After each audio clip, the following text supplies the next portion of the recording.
citizens. How's your spirit? Oh my gosh, you guys, I haven't been on Restream in so long. I just felt like, you know what, let's do it. And so today, we are doing it. I can see right now that we are officially live on YouTube. I'm using my YouTube studio. That's pretty cool. You know, it's one of those things had to be worked out in the process, a few other things.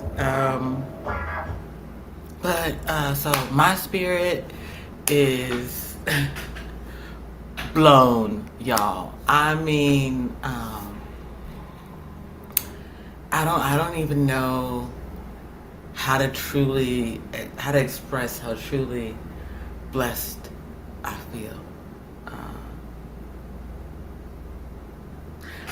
I had to go on this journey of enlightenment as to who I am, and with knowledge comes a whole lot of power, more so than money or any of those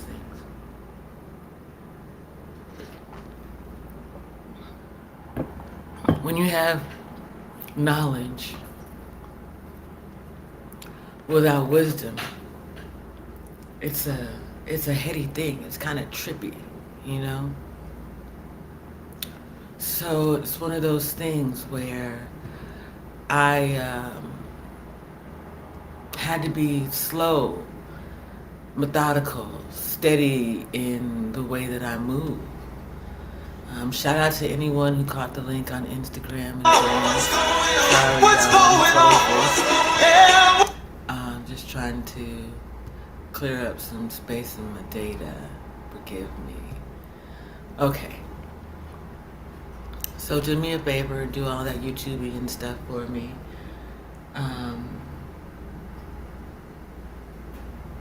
Like, share.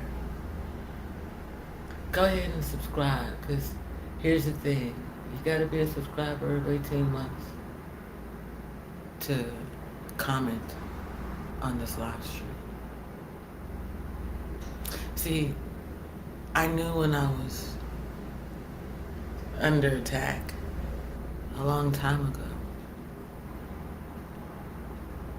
I didn't martyr myself, I chose myself. So I'm gonna tell you my story. And I'm the reason why the devil came down to Georgia.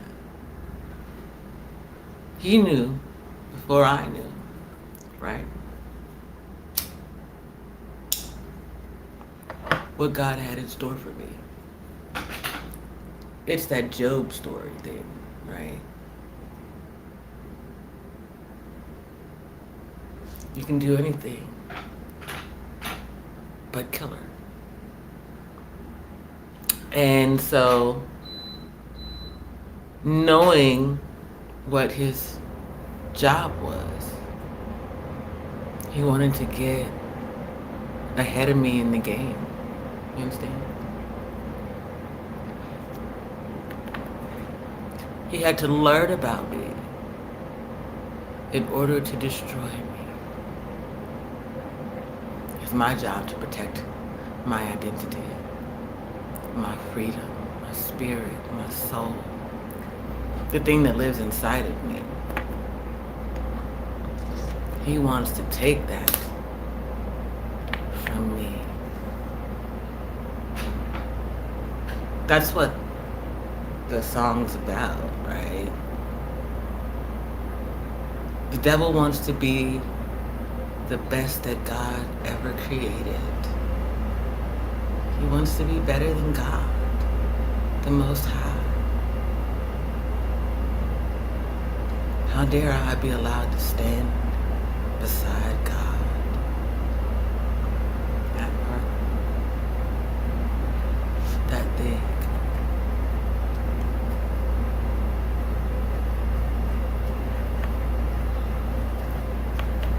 Why do I deserve the blessing bestowed upon me?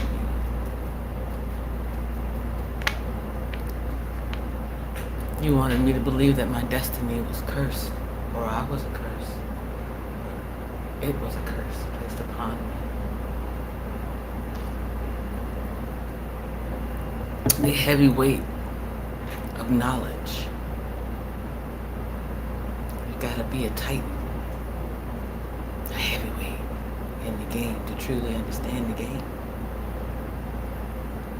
You gotta be the greatest of all time. You gotta shine bright like a diamond, even when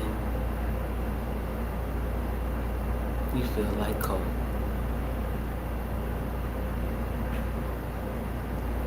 That's the mastery of self.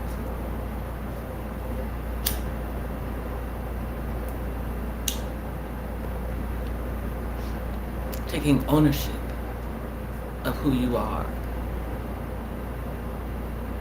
Going your own way, doing it your way. I'm going to tell you a story of it. But that's the gist of it. The devil knew what I was before I knew what I was. And he tried to use it against me. My father saw this coming.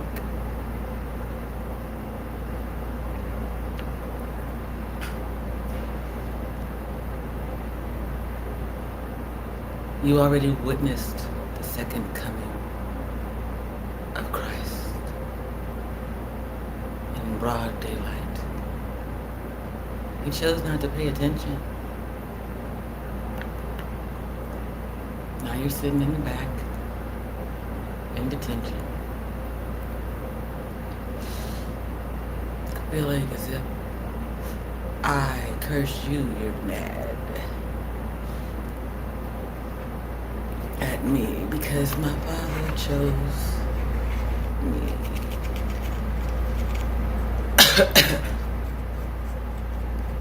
His firstborn seed.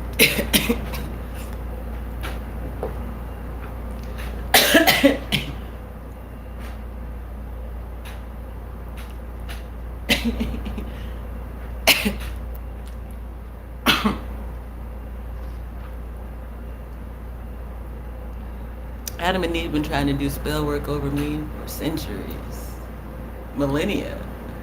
It's kind of funny. It's crazy, really.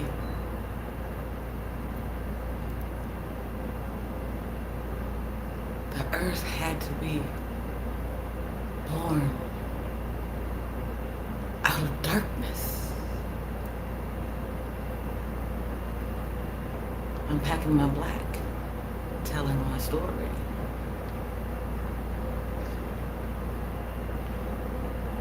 That's why the Father chose me. I had 3 tattoos on my body. Here, still I rise. Date, month and year at least, that I had my surgery.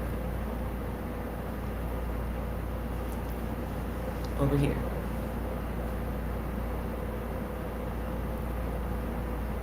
A phoenix. Here as well. A phoenix with a knife and a steel.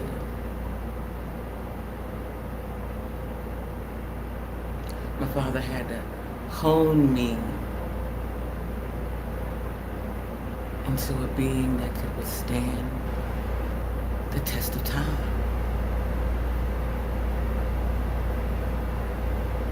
Which brings me to the tattoo on my ankle. I had to recognize me no matter where I went in this land. I had to get back to this body, one body.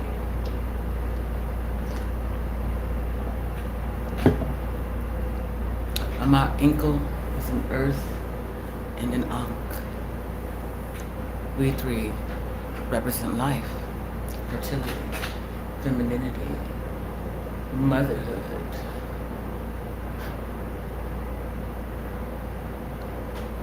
You gotta think about it a little bit.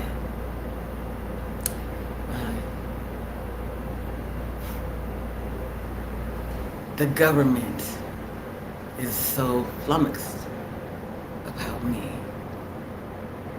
Why I would be the seed my father planted. Why me?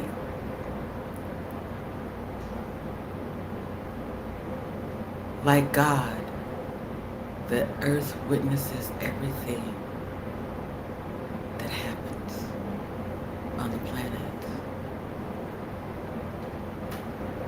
The earth experiences these things because, well, that's what it is to be the earth. To recognize the beauty and experience. To recognize the beauty in me. To allow you to journey 1111 and see me in all of my beauty. That is what an earth does.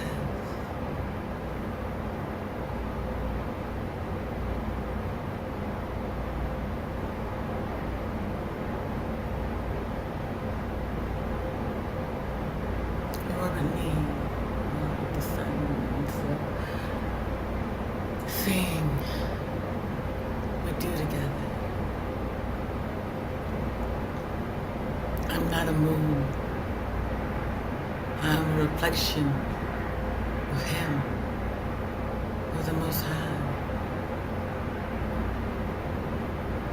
The devil came down to kill me. Let's go on a little bit of a journey.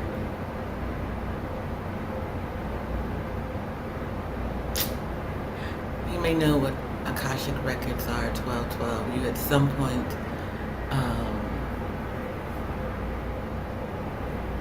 what's the word I'm looking for? It's your past life experiences. You have to witness them, so to speak. You have to experience them, you know. You can testify to what you've experienced. Imagine the soul of the earth coming up to tell you what you've done to her.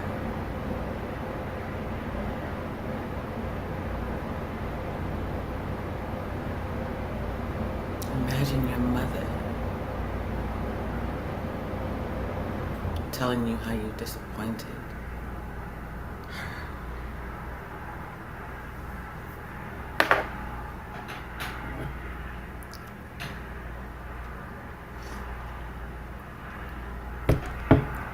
It's got to be a haunting experience.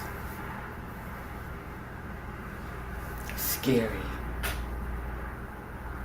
See, when you have a near-death experience, not everyone has the same one. There are those who see light. There are those who see a dark woman. Your mother disappointed in you.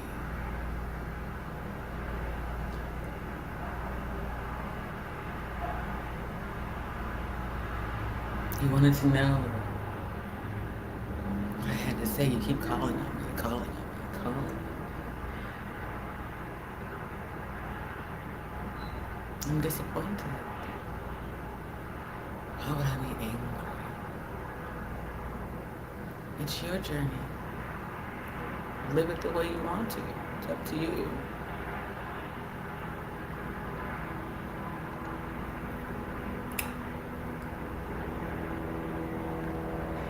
Okay, so imagine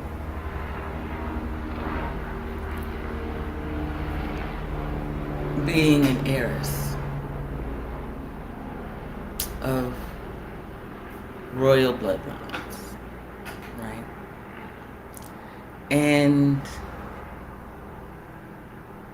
you're allowed to go on your own journey to determine what your faith will be, to determine what love is to you and who loves you accordingly, so to speak. You gotta kiss a lot of frogs before you meet your Prince Charming. Isn't that how the fairy tales go.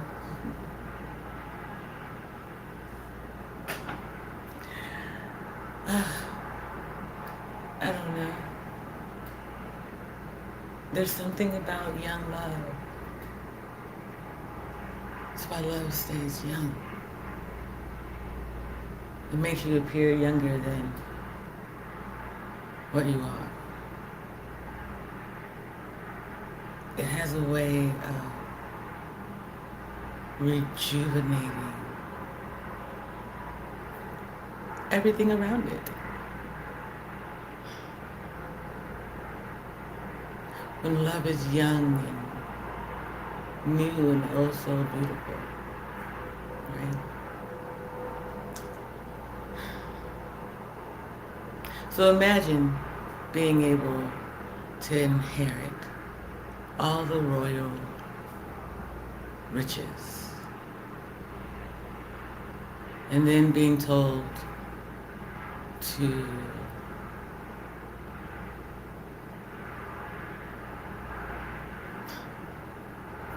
wait for your Prince Charming. Don't go out and find him, he'll find you. You'll know him when you see him.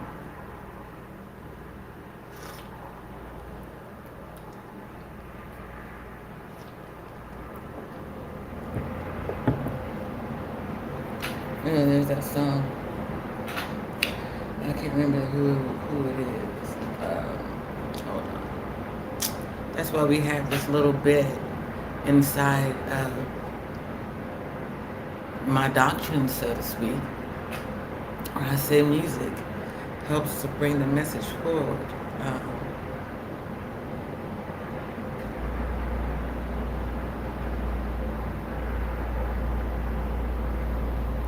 This song. It is I'll Find You.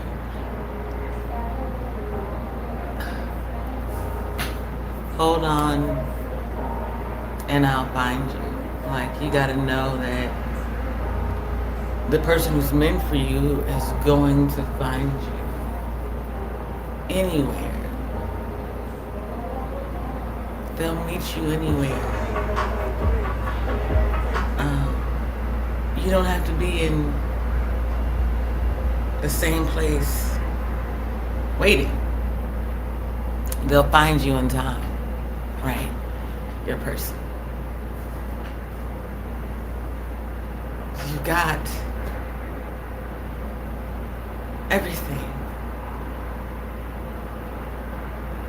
You're gonna be seen as a queen, right? So your person has to see you as a queen in their eyes. When you're a heterosexual female, that means that the man you're looking for or who's looking for you has to accept that someday you're going to take your throne.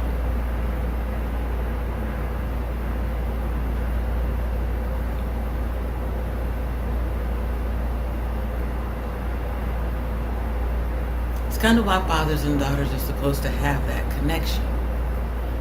So you'll know what a man who loves you looks like.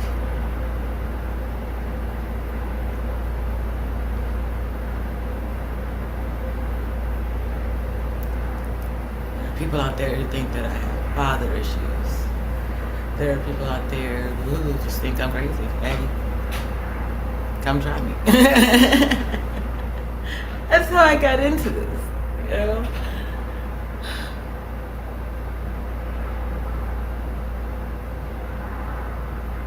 Rising to your throne means becoming the stitch in time. Things change when you take power. That's what it is. You say that it's ushering in a new age.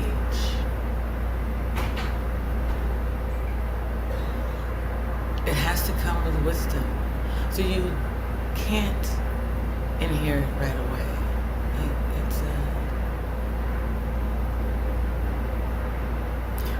It's an overwhelming experience. Look at the young athletes. And they're just being given millions of dollars and the opportunity to employ a few people. They put their minds to it, right? That's heady. And at a young age, I was speaking to someone recently. I had listened to this thing from LL Cool J talking about having all this money but still living with his grandmother or whatever, right? And then I was thinking about that song, I Need Love. Imagine being young and in love and having all that money, knowing that you have to protect it, but you want to experience love and true happiness, so you don't get lost in the money and you can leave a legacy behind you, right? Ugh. Of course you're gonna face adversity on your journey because someone's not gonna want you to have that money. You know what I'm saying? So you get it out. You write it. I need love. You know, if you listen to that song, it's the inner workings of a young man's mind. You know? I can't believe I'm crushing so hard on this woman. Like, are you kidding me? No way. What am I doing? I love her almost more than I love the thing I'm doing. You know what I'm saying? Like, oh,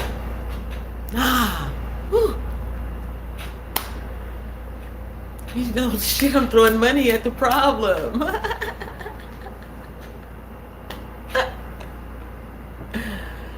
Oh.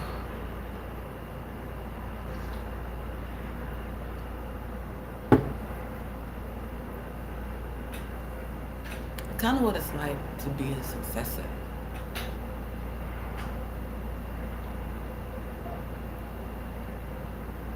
Knowing that you're going to inherit a thing, boy, you could fumble it. You could fumble it rather easily.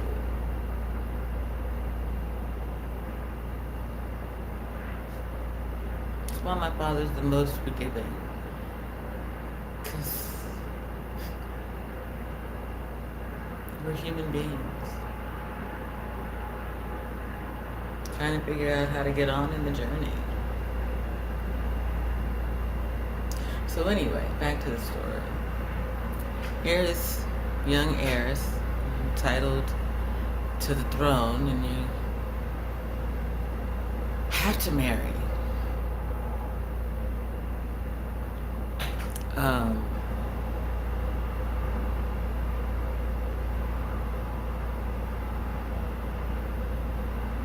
Well, you don't have to marry. You could go it alone. You know, you've already got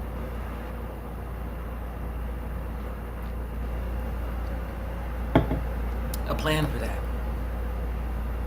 You know? You could choose to marry. You could choose to date. You could choose to be courted. You could choose. You see, that's the thing. You get to choose.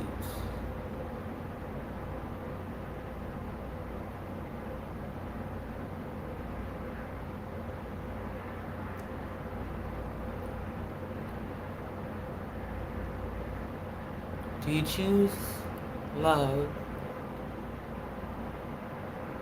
or do you choose money.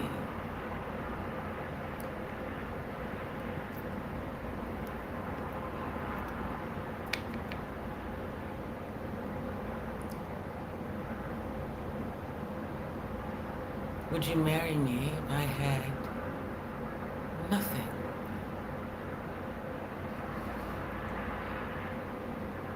That's how you know me when you see me. I'll come to you with nothing.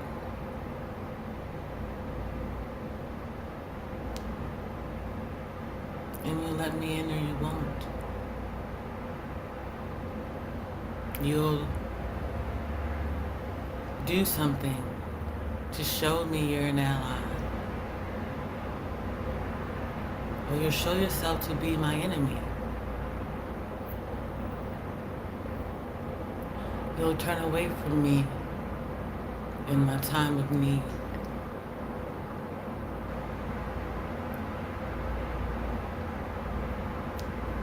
You'll come back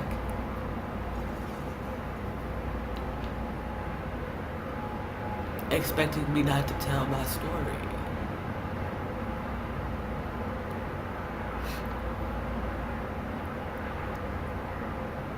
You wanted to make me out to be the mother of dragons. I'm also the mother of men.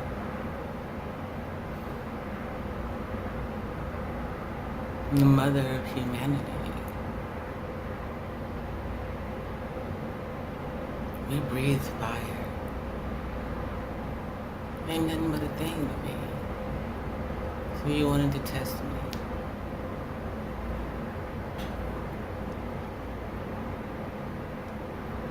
Test my boundaries.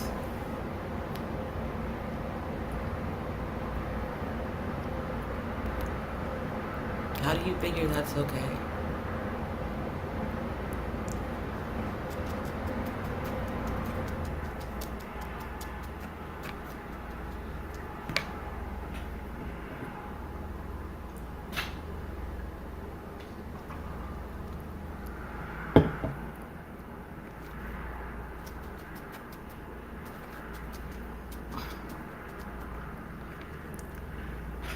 The ideal of inheriting so much is crazy. It's heady. It's trippy. You have to take your time with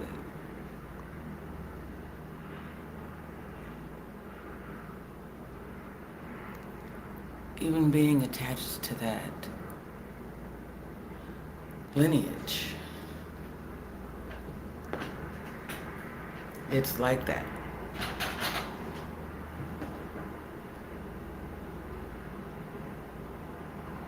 The possibility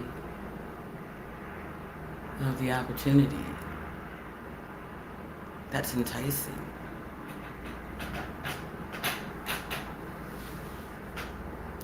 I never took it. Shout out to Mike Tyson. Dude, seriously? I would work with you in a New York minutes. Something about the way you appreciate cannabis. You know, I saw it one day in this clip about Mike Tyson and the loss of a child. It kind of clicked to me. When you take a father away from his child,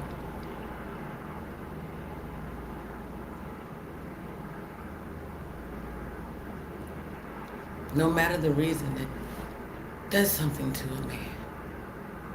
It's like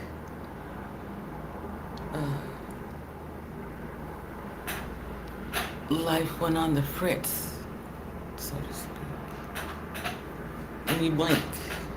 You gotta make sure to stay in your body so you don't black out and do some shit. It's time for you to go. And I don't even think that I don't know what it was. I can't remember if we said it or it was just this moment. Like, how dare you bring up the darkest thing in my life?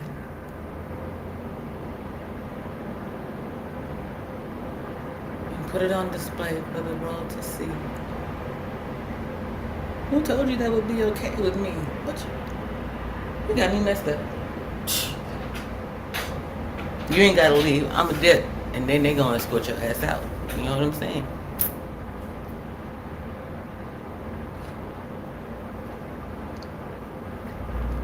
That was the energy that I could see. I was like, whoop.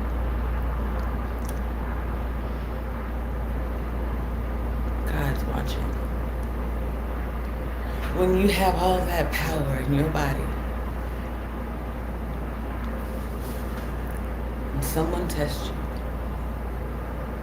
truly tests you, the ability to restrain yourself, that's the power. That's the thing they want. That's the essence they keep coming for. That's why you do it. Hey, Enage, how's your spirit?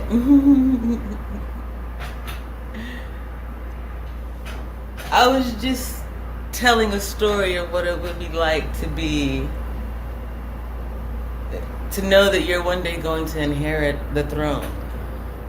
More importantly, to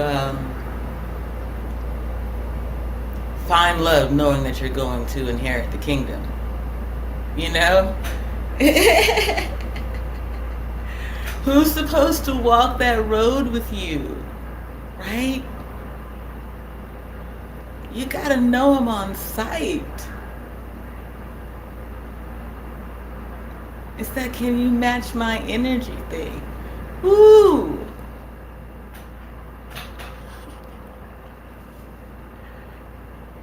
You know you're gonna be floating on clouds and shit. Who's ready for that? You know? And if the devil knows it,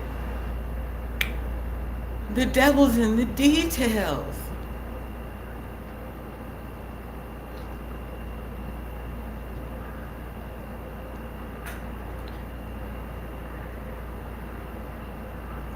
The devil goes before Job sowing seeds.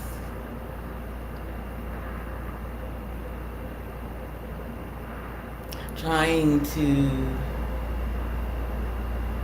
get you to fall into any one trap. You know what I mean? Oops, hold on. Sister Enish is wow, yes, I'm excited about the thought of my future he. It's okay. I can see it. We'll see how it goes. Anyway, I can see the chat. Thank goodness. It's one of those things that I kind of been missing, being able to like see the chat off to the side and keep talking.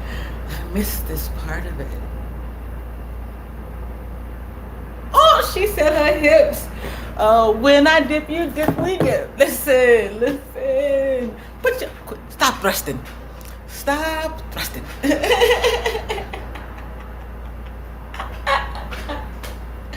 Come on, y'all. If God is love, then God wants y'all to have a good time with it when you get to doing it. You know what I'm saying? Why would he hold that against anybody? Why would he hold that against me? Right? My sexual freedom, my liberty, my ability to go out and enjoy it and just be like, all right, that was cool. Deuces.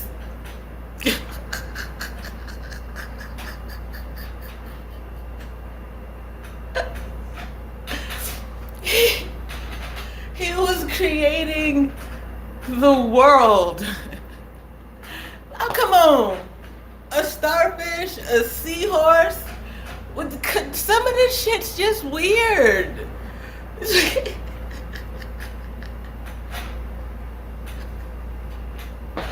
He was kicking it with Bob Ross before Bob Ross knew what he was gonna be, and he was like, "Yeah, man. So I'm thinking this. Let's throw it out in the atmosphere and see if it sticks." It's weird. Okay, some things just are strange. Now, imagine creating all of those things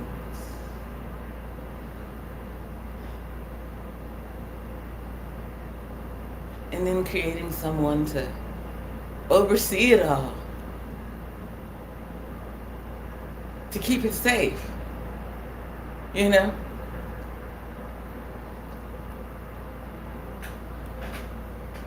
Imagine having to create someone who could withstand the changes, no matter the climate, no matter anything. They would find a way, and they do it in rapid succession, like muscle memory kind of thing.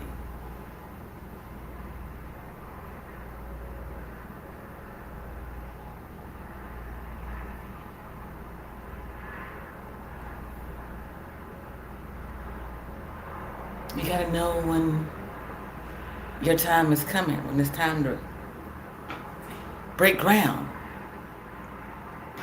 you know?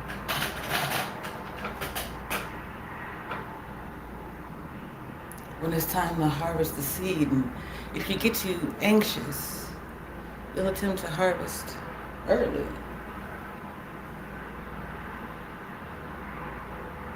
You have to wait for the right moment.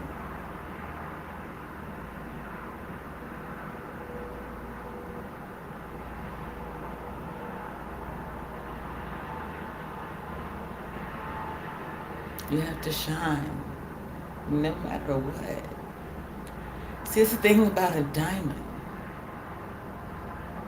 It's in the rough for a reason. Someone has to see its potential and invest in it enough to break ground and seek out its true essence. A diamond never stops shining. She's a gem,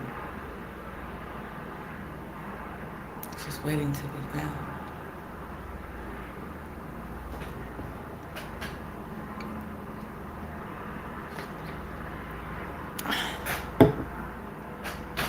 The devil's in the details.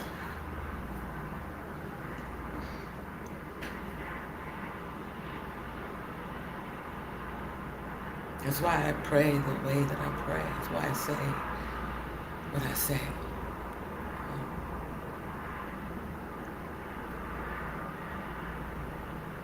Protect me from my enemies, known or unknown. Either guide their hearts or guide them away from me. Help me to understand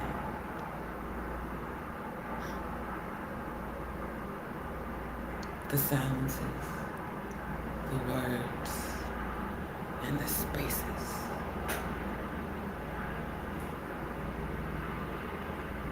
They all mean something. The signs are in the details.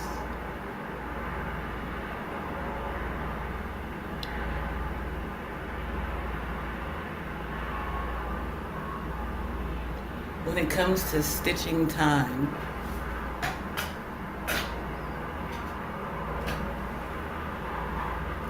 being the earth, you've got to be able to withstand time.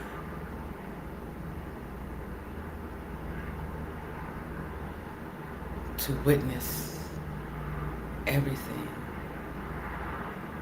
so that you can testify to it.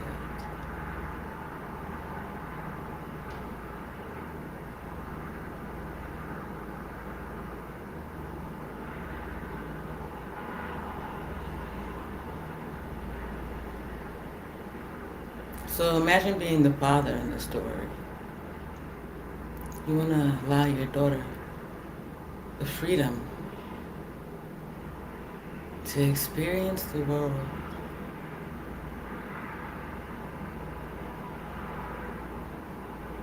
You know what that comes with.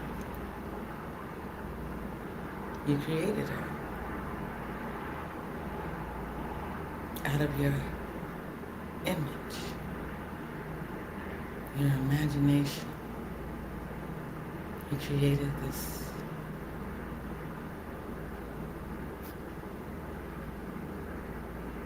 being.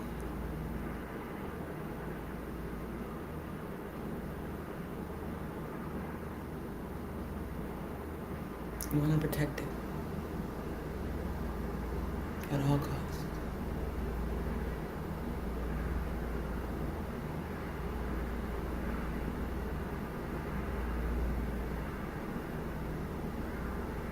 That's why traditional men worked so hard and took so much, you know?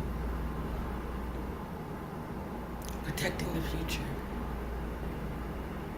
That's why they take fathers out of homes. That's why they took God from people. That's why they killed my brother.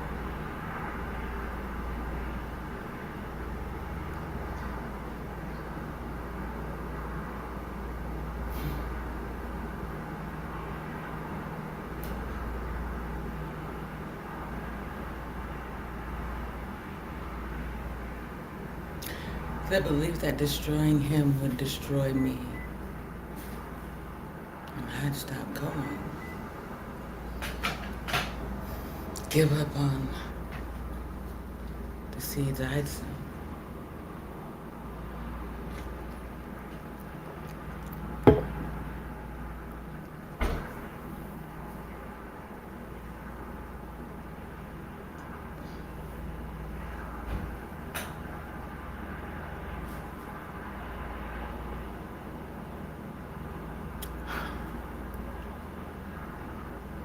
See, I tell you who I am. I had to come and put my principles into practice to ensure that they were certainly a part of me.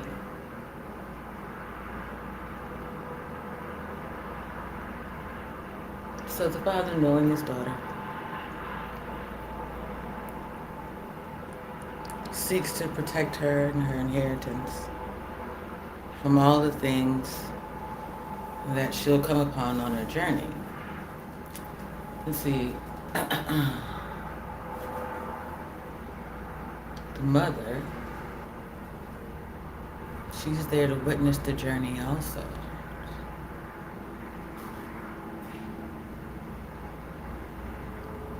It's the creation story.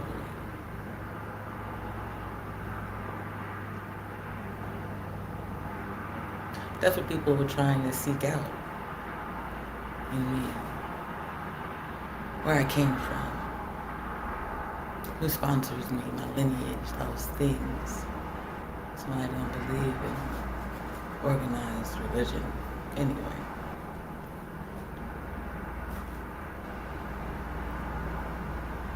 The devil knows what's coming for you. That's why the devil comes for you.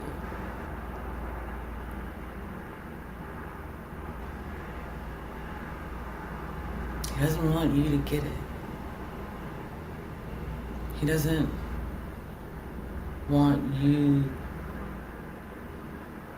to see your value. He doesn't want you to wait for that. He wants you to take the easy way, the money, the fame, fortune, the celebrity, the flashing lights, the cult of personality.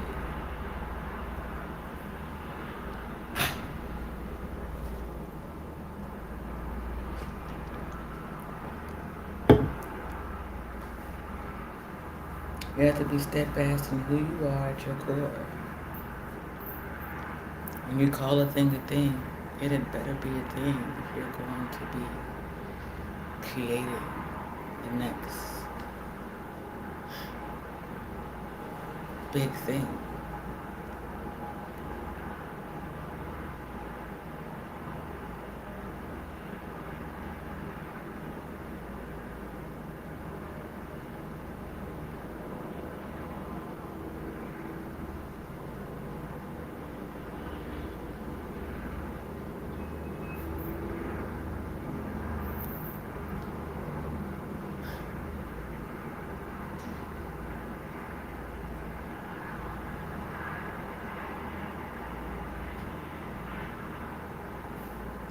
If the devil knew you were going to give birth to the second coming,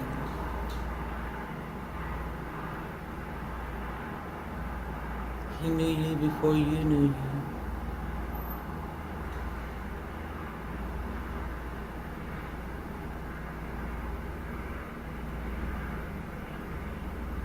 Only he and God knew how far he could go in the deception until you would become aware of the deception.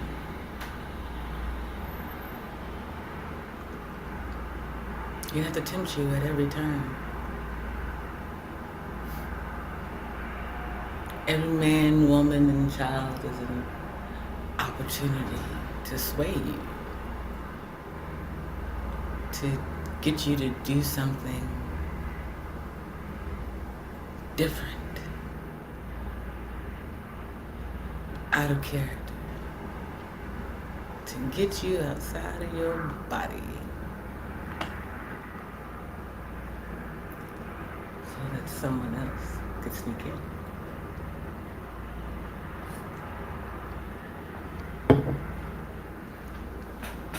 That's the opportunity to poison the seed.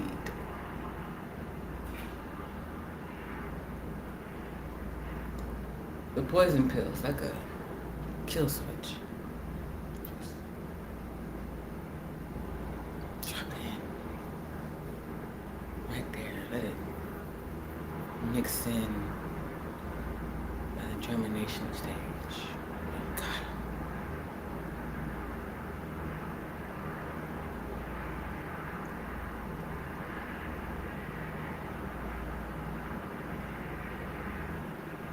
You have to purge your body of that which isn't for you, that which doesn't support you. You have to cleanse yourself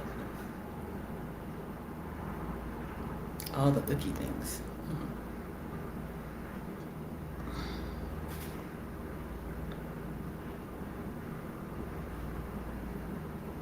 You have to be able to rise up and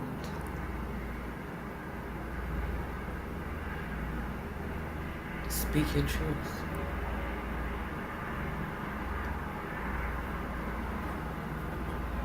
You have to know when to tell your story. Everything ain't for everybody, so everybody can't have access to your story.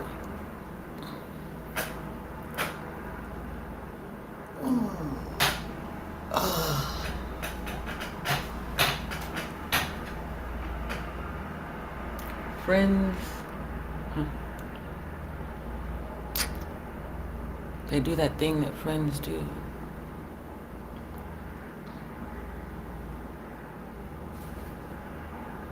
That's why I don't have an abundance of friends on Facebook. I don't do friendships. I do allies. You have to prove yourself worthy of being considered my ally, being able to go on my journey with me.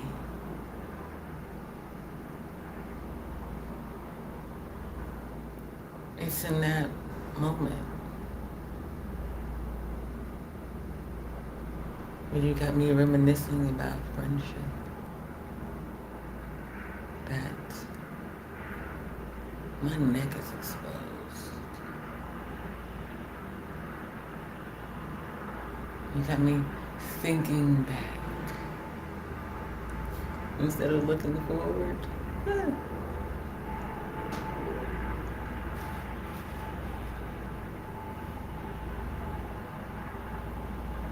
a good time to strike at me, especially if you're coming towards me. So I gotta bow the knee.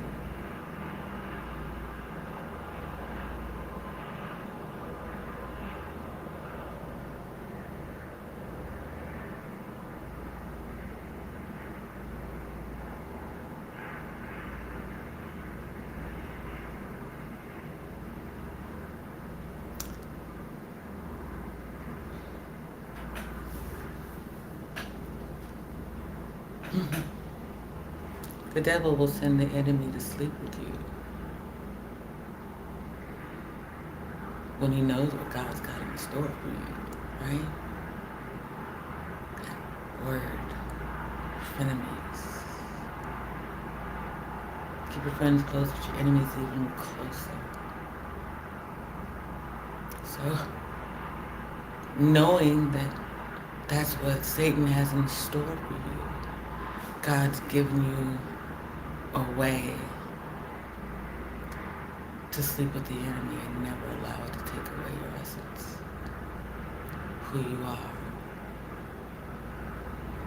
your place amongst the stars.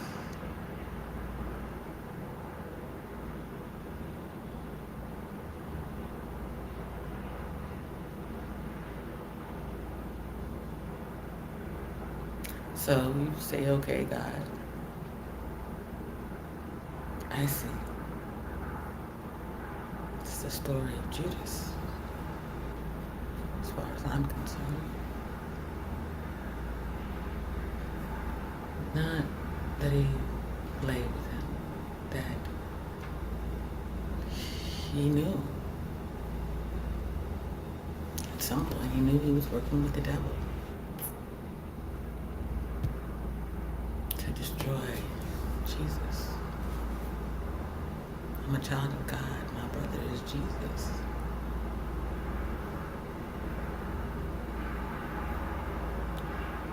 I knew at some point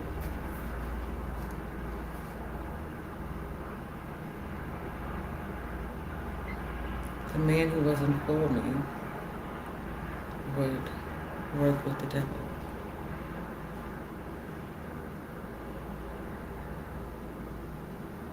So many men tried to get so close.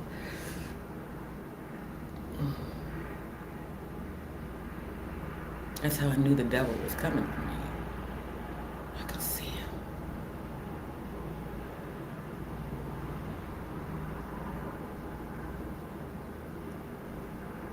Comes in plain clothes.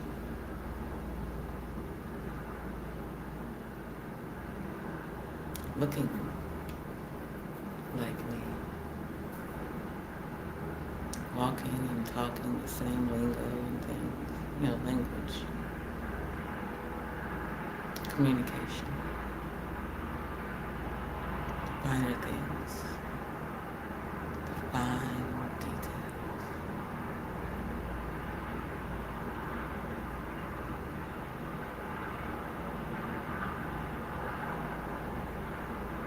I remember when I sent him to get a glimpse of my understanding. At some point, he'd spit it back at me and I'd see it for what it was. The writing on the wall, so to speak.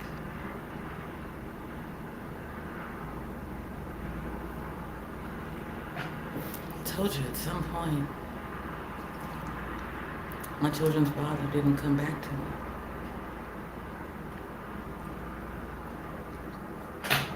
Some golem did. Some strange being that wasn't my person, but portrayed to be it. That was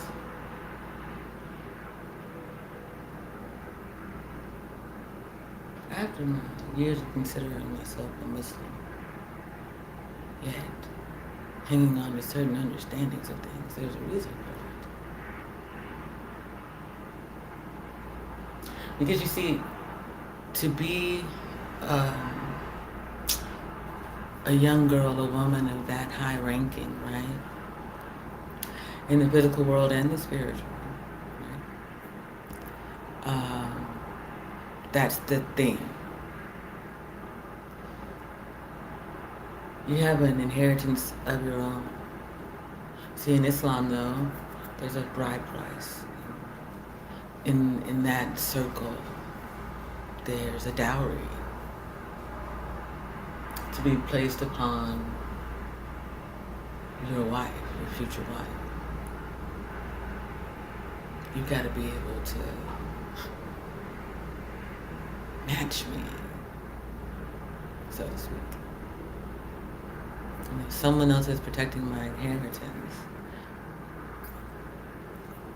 then you've got to be able to protect that too. On your part. So when looking at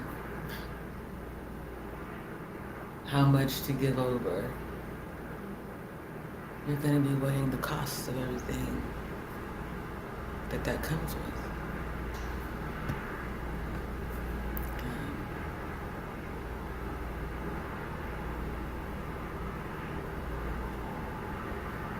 There's return on investment, right? You worked all your life for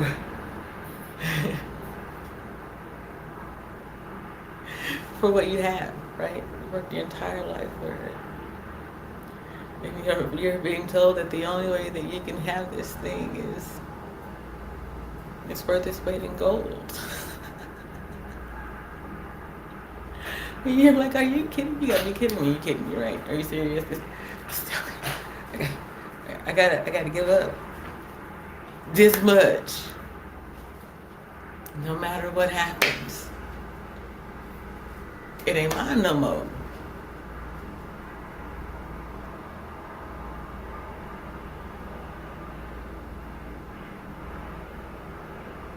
That's what you're committing to. Sight unseen, not knowing.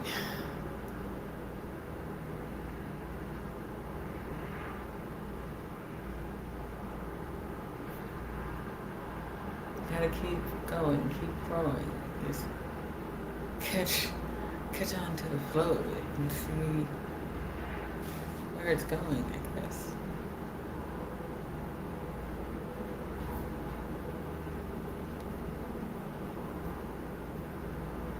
So you've got to accept that she's gonna kiss a few frogs until she finds her place.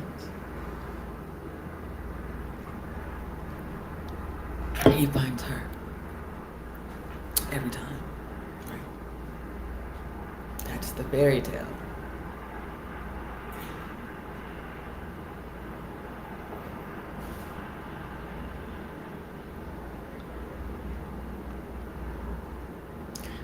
Knowing you're going to inherit the kingdom.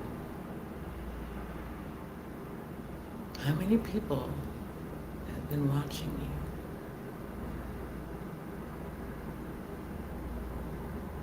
Your entire life.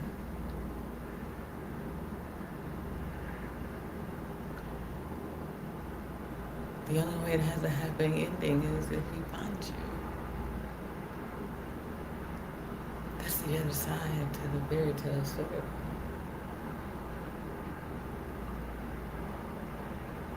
You have to hold on through adversity, through not being able to see him at all, to know that it'll find you.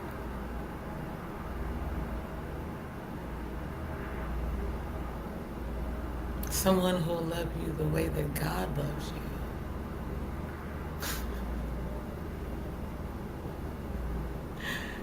Someone who loves you naked. At your core.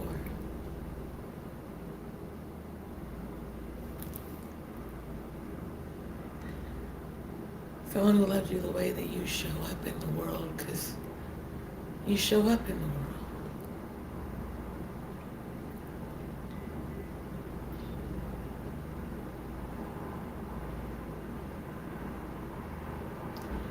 That's the person that God has in store for you.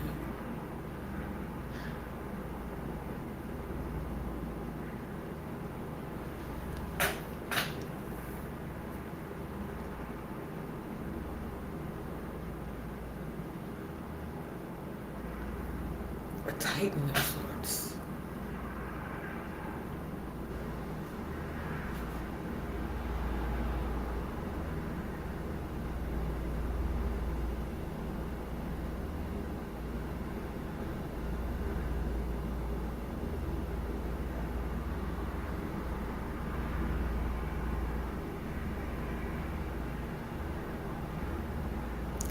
Imagine being the earth,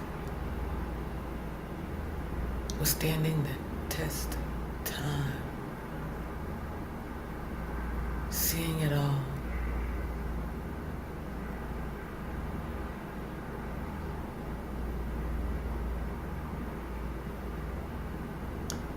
Giving clear signs to stop doing this thing. It's not the right thing. It's gonna kill you.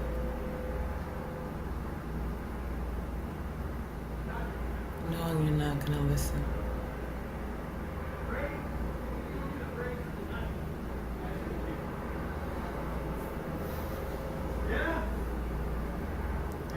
Knowing that in your eyes it's either He's the radio announcer for the Mexican station. I do, I met him. I die. Yeah, my family's from Sonora.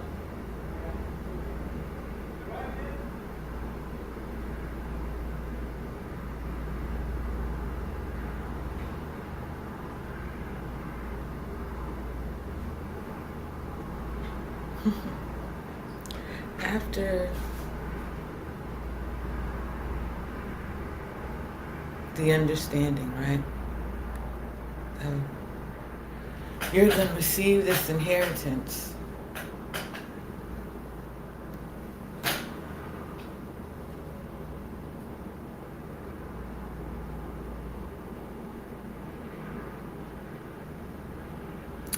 Ganesh asked, how do you know when it's love?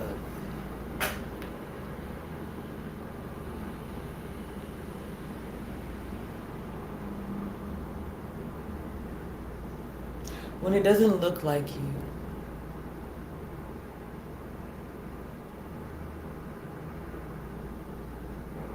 And it moves you.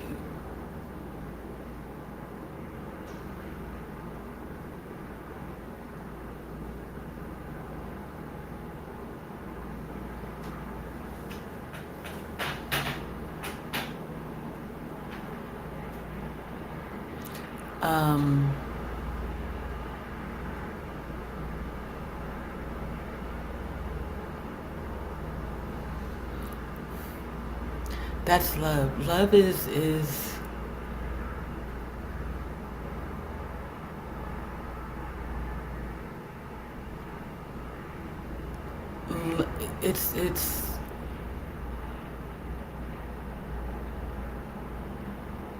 seeing yourself in another person, you know what I mean?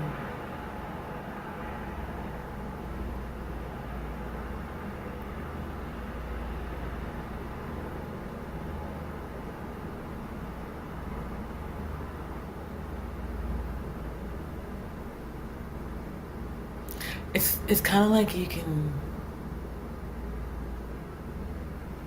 feel someone presenting their heart to you.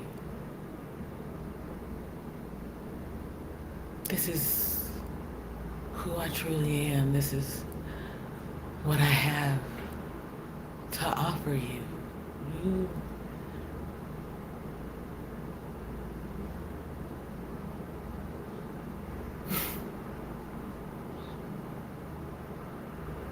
You're one put together package.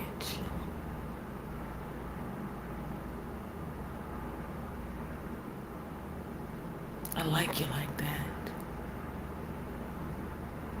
The way you show up in the world.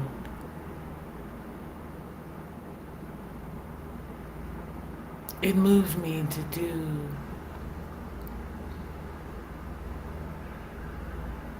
anything to protect you.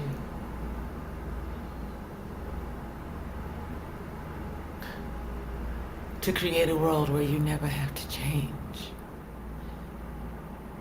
And if you choose to change, I choose to join you. 'Cause, man, I like the way you move.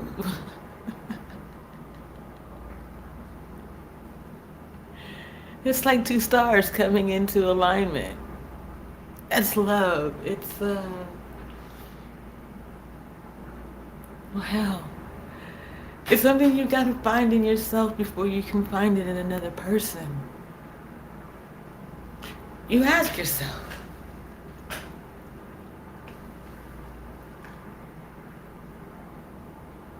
can you love you when nobody else loves you? When nobody's watching? Can you stay steadfast and true to who you are? Can you put your principles into practice and still remain attractive?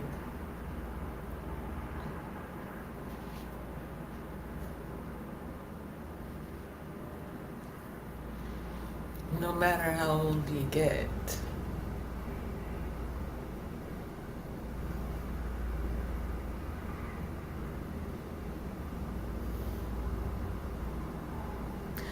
Love is being able to find the beauty in the smallest things. Because the devil's in the details. So you gotta love all the details. You gotta love everything about me. Because I love everything about me. My Father loves everything about me because he put it in me. You can't pull it out of me.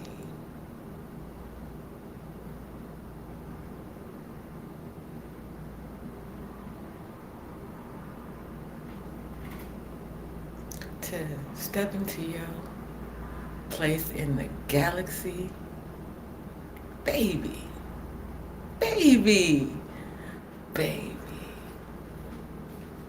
You gotta shine bright like a diamond. You gotta go through a lot of mud, a lot of dirt, a lot of layers, a lot of shit.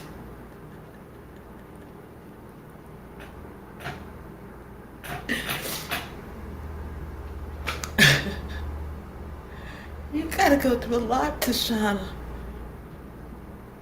brightly alongside me.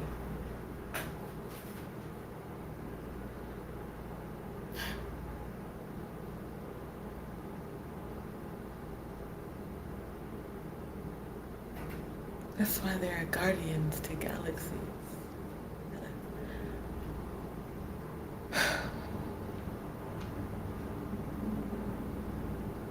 Know how to unlock me.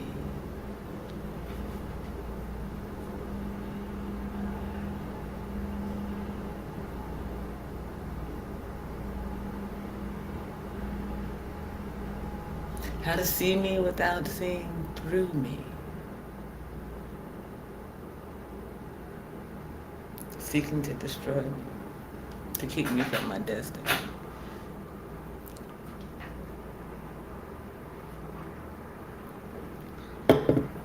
If I can hear God in the body, you gotta be able to hear it too through all the spiritual white noise in order for us to be able to dance the dance of destiny.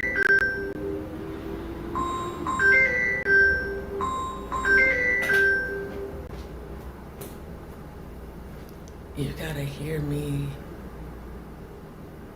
through all of the spiritual white noise.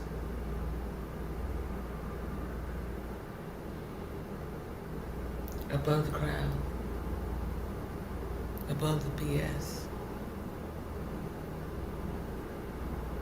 Above those who would try to stop me. You gotta be able to hone in and focus on me.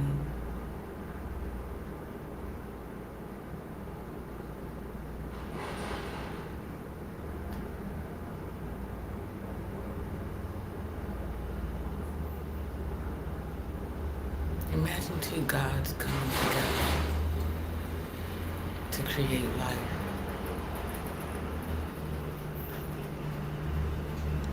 What would that mean to the old life?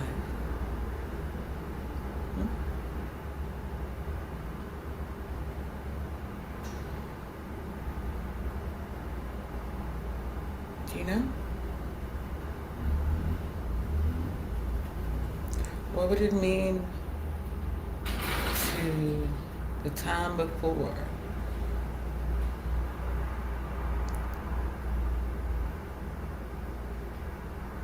The Titans came together, that is.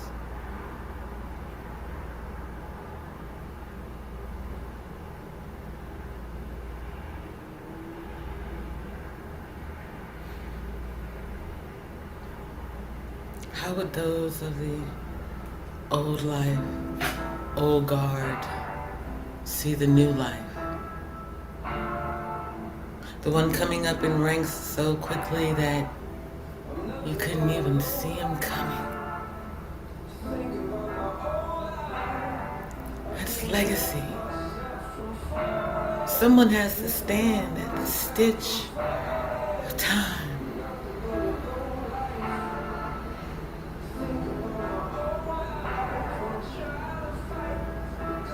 Ready to close the door behind them and leave the past in the past.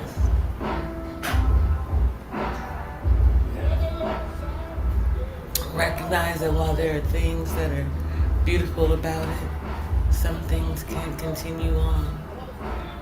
They can't go forward.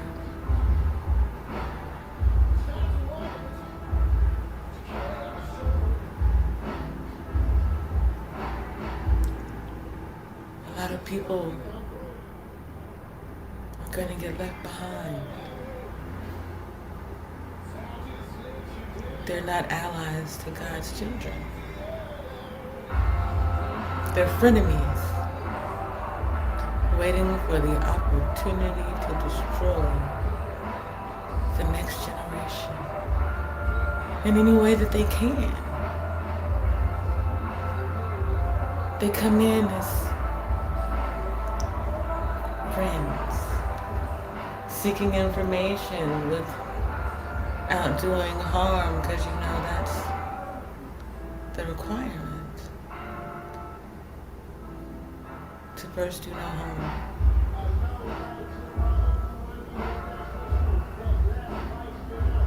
So I can't see you coming for me because you're cloaking your energy in friendship.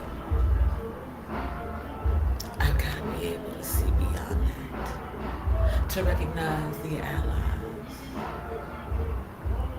to my destiny.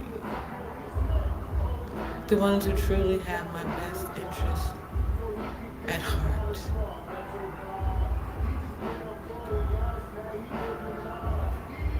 Janissaries, willing to keep battling even when they can't see the war. They know it's still going on, they're still fighting. They're my protectors in this journey. They are there for me through the spiritual white noise.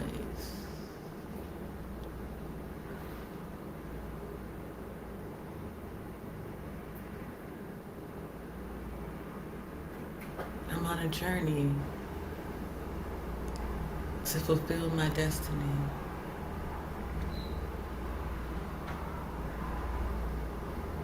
Knowing that there's someone who's gonna show up and love me despite my title. Not seek to change me, to support my dreams and my destiny. Not to hold me up as some type of a victory.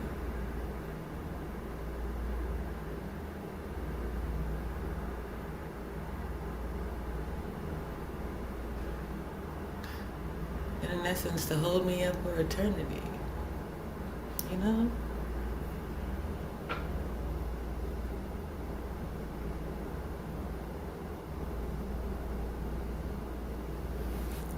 universe accepting my offer.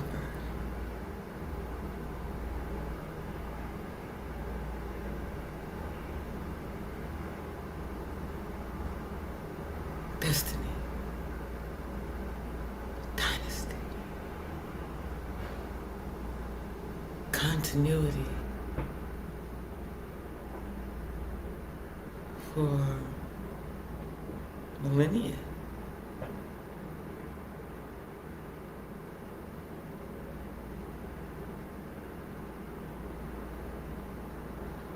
That's the universe allowing me to be born anew, restored, redeemed.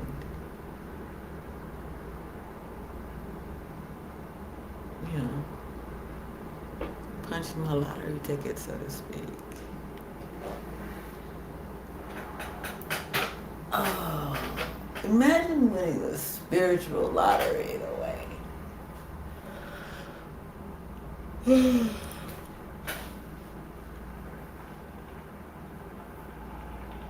You can't win the lottery if you don't play.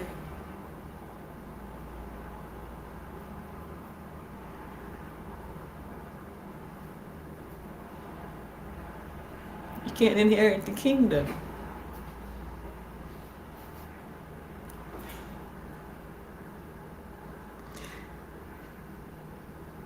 You don't know what you're looking for.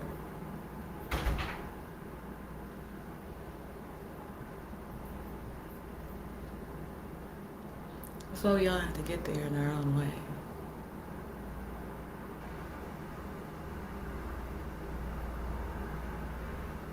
I believe in the choice.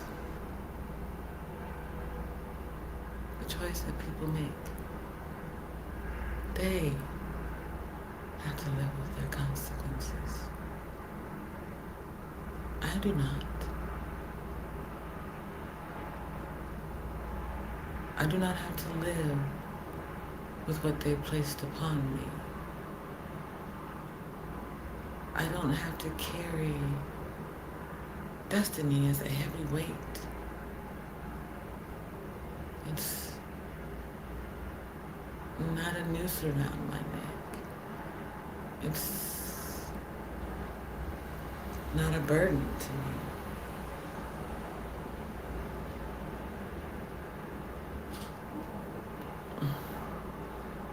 It's like play. Flicking marbles.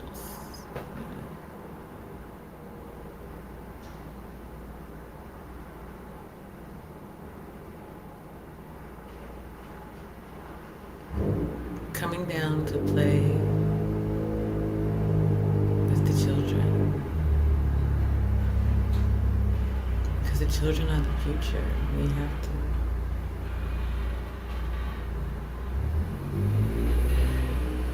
bring them along in the journey.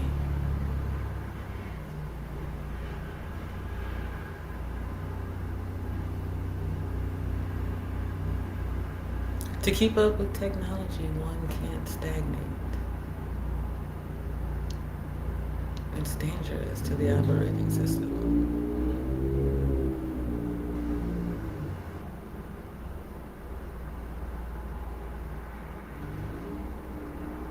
It's like a scratched CD or vinyl. Eventually, the needle gets stuck in that groove and it hiccups and hiccups and hiccups. Right? Those are the cycles of life. Cycles of hell, I suppose. We have to go through all of it. Now I pray, I say, and thank you for the trials, tribulations, blessings, and love in that order.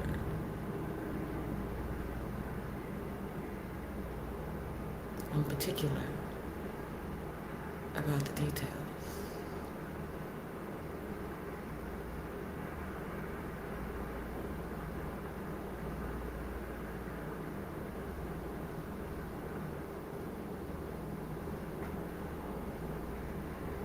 The universe had to accept my offering.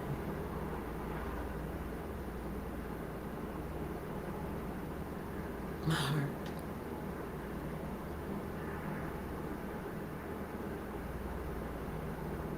And all that was in it.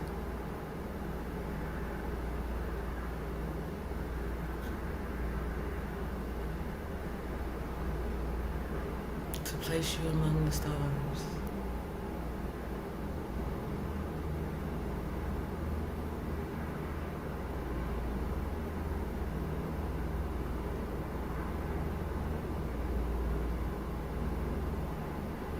Because one day that's where I'd be.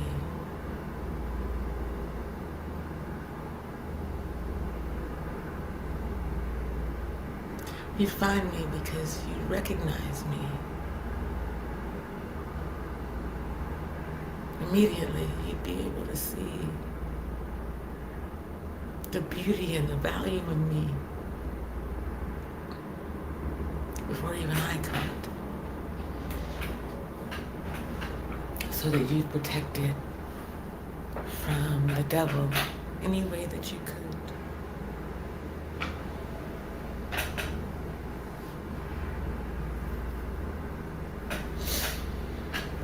You wouldn't use my words against me.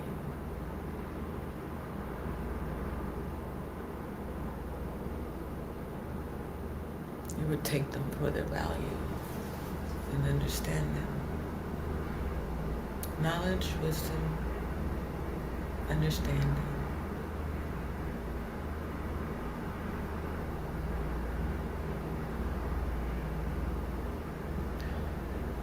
Culture and freedom, power and refinement, choosing life, building on the positive, destroying all negativity until one is reborn.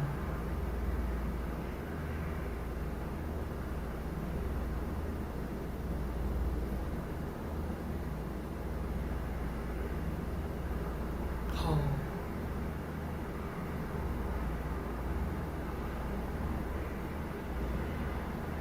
Pure, clean, glistening,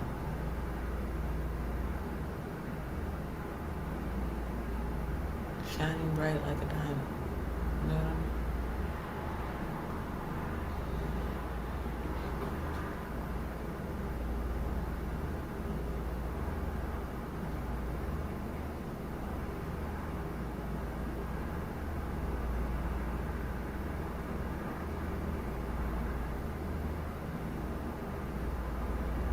It's that other person seeing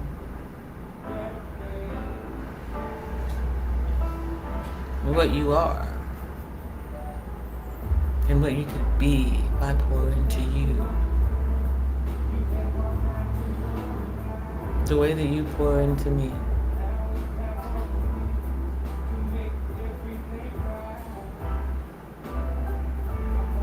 When I let go and love you freely,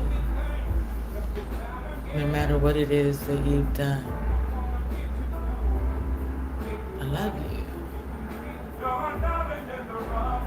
That's the power of God.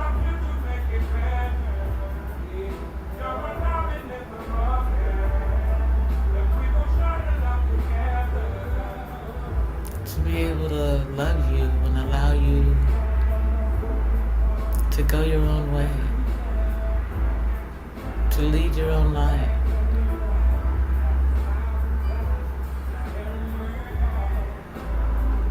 Train up a child in the way that they should go.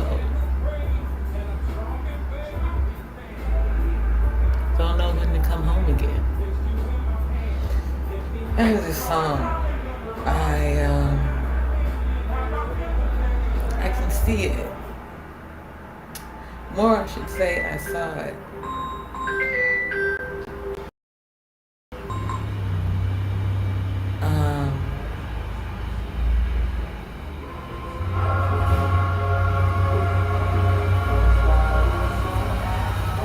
Don't you worry.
It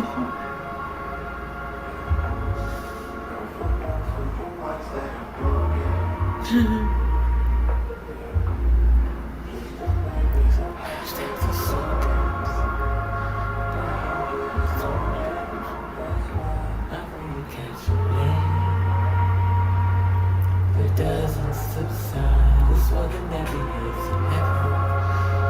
For the nappy head Christ by his side. I pray you catch your weather. It doesn't subside. It's for the nappy heads in heaven. For the nappy head Christ by his side. Of course, the devil would be at the gospel rescue mission. It's like when I started live streaming and Simon showed up behind the scenes at first and then couldn't help but show himself to me. Had to see him, to know him on sight. You gotta be able to see the devil trying to stop you from going home.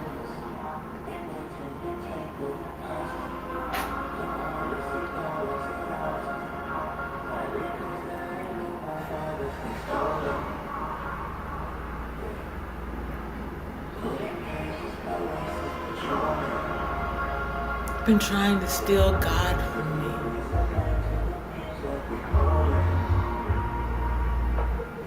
To steal my belief in me. Above all things, I can achieve anything when I choose to believe in me. Because God believes in me, He put it in me to believe in myself.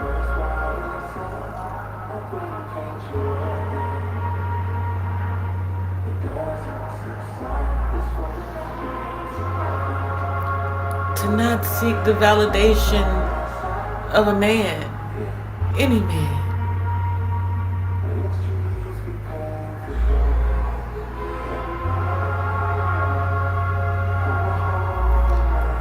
God already validated my ticket.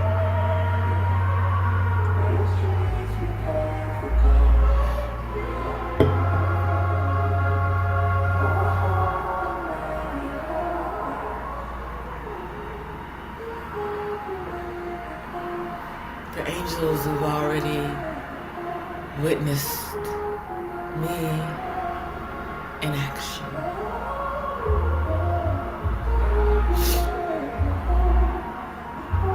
Wouldn't you keep a watchful eye on the future?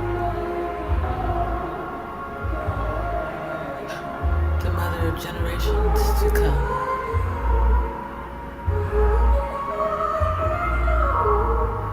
We three represent light.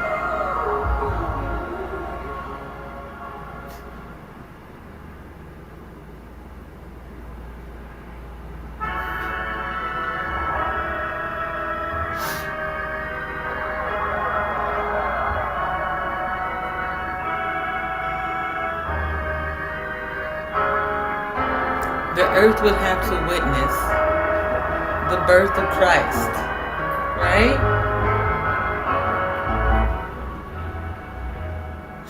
And in so witnessing, the earth would have to be like, I see you, little homie. I see you. I see you. Are you it though? Ain't no offense to my brother. Not what I'm saying.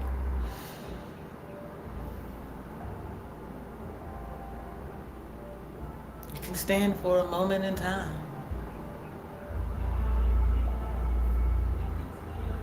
Centuries. For centuries. For centuries, for centuries. Guardians of tomorrow.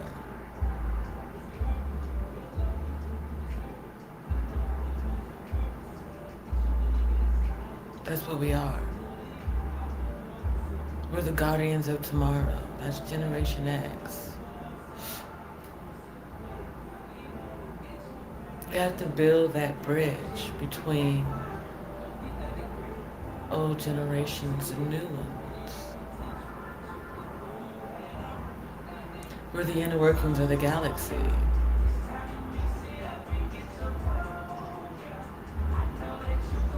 X marks the spot. And if you know that, and you're a pirate, you're a villain in disguise.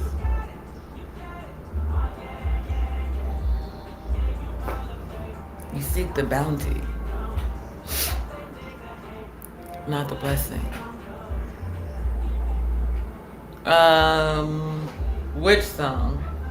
The one that I played, Sister Enage? You'll have to. The one that I played was Make It Home. Oh, might have been one before that. Hold on, let me go back. See? Uh-oh. Can't go back past you got it.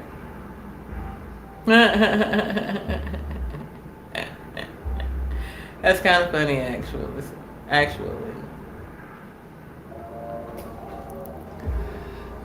Y'all know how YouTube be doing, so you can't keep the music going. I'm not keeping the music going for a long time. I'd rather keep the conversation going. But anyway, imagine that's what you're going to inherit.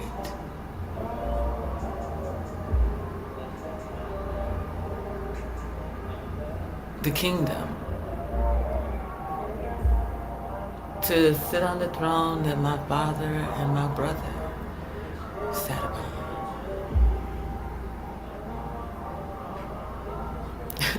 Okay, E-Nature, I apologize.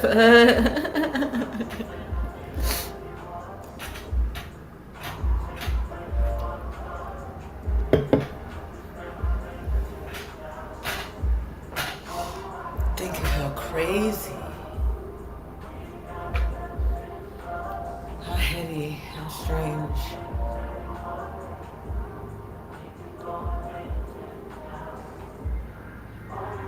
Imagine someone taking the time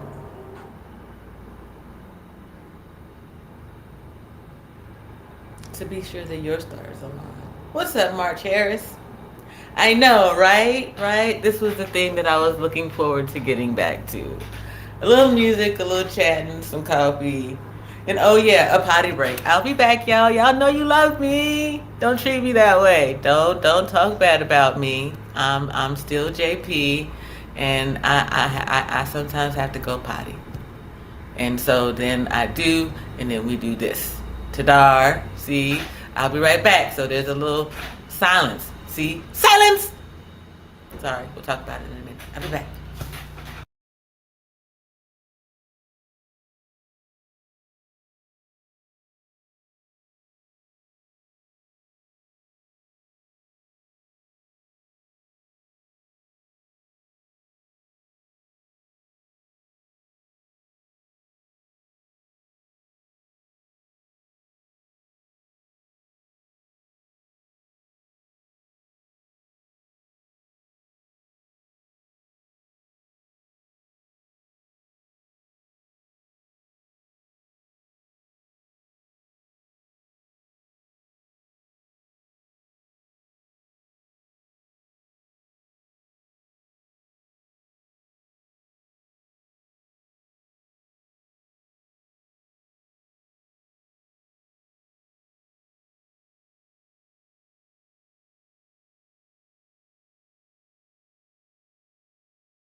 Okay, I'm back. Sorry, y'all. Gotta take a pause for the calls every now and then, right? You know what I'm saying? So let's get back to the story. So imagine your blessing being on the horizon, right? The closer you get to it, the more others can see it. They can see the work that you put in is coming to fruition. They they're like, all right, well, it's time to get on board. We didn't get on board in the beginning. We were skeptical. We were like, yeah, nah, maybe somewhere down the line.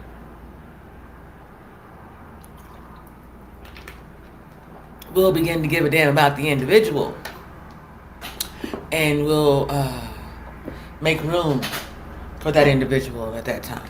Right now, we're gonna go on over here. We're gonna make this money. That's corporate.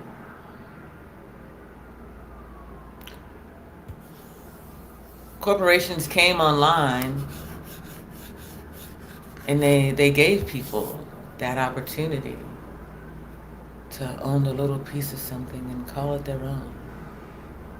And then corporations began to copy the people, at the same time taking away pieces of the people, stripping you of your individuality so that you become worker bees. Focused on working to get that benefit, that paycheck, that bonus.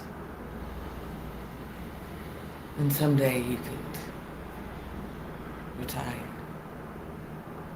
And now they're taking that away from you too.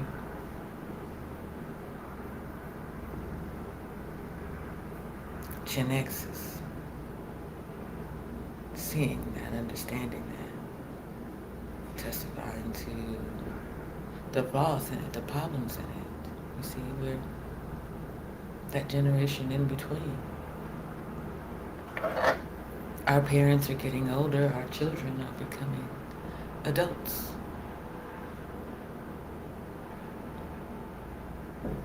What did you leave us to leave to them?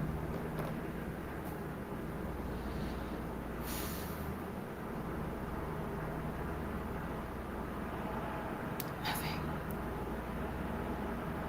You lost sight of us.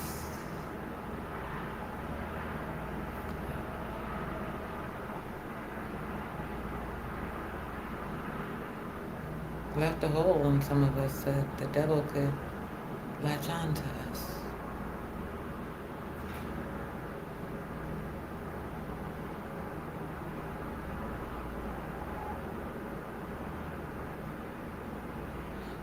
We had to seek a way to heal ourselves, to stay on time, to stitch, to sew. We had to learn as we went. On the job training. Look at God.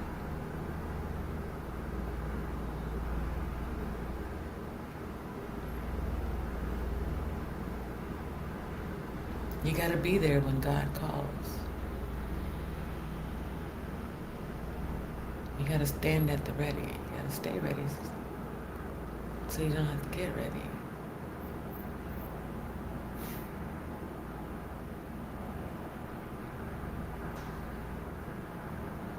I answered when God called.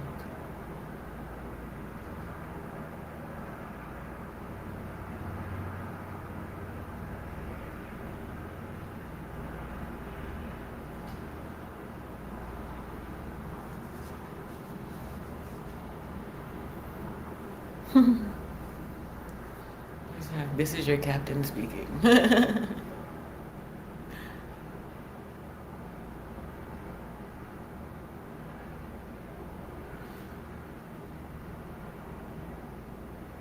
Oh, Captain, my captain.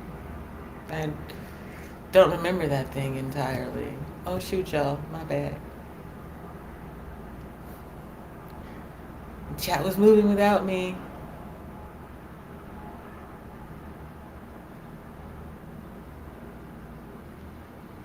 Yeah, vigilance is key.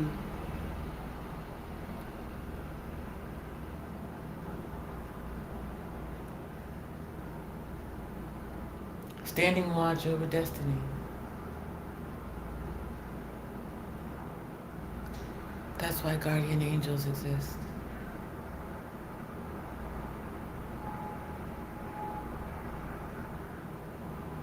I ask God to order my steps before I ask Him to light my path. And then I ask Him to guide me on my journey.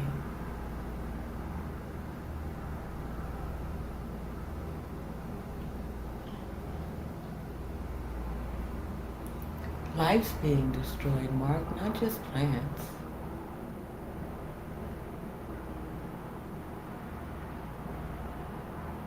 Do you know? Like, imagine that you could build a mountain, create one. You've got to see it before you draw it.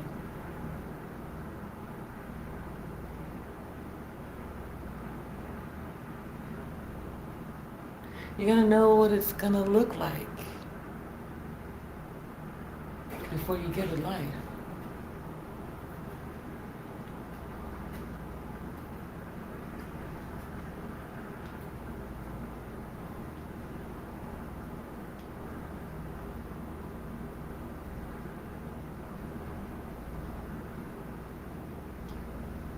It's Earth, like God's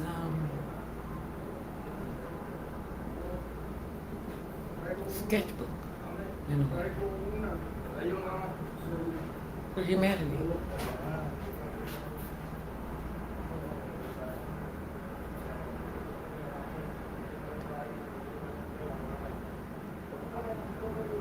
To keep watch over the earth, you've got to be as strong as the earth.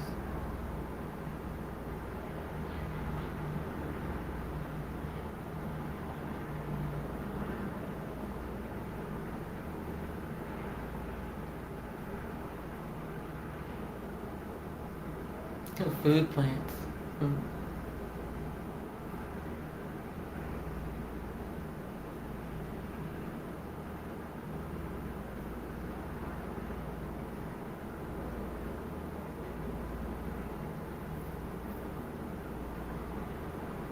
Why do you think that that was a part of COVID? Not being able to taste anything, to dull your palate, to dull your senses.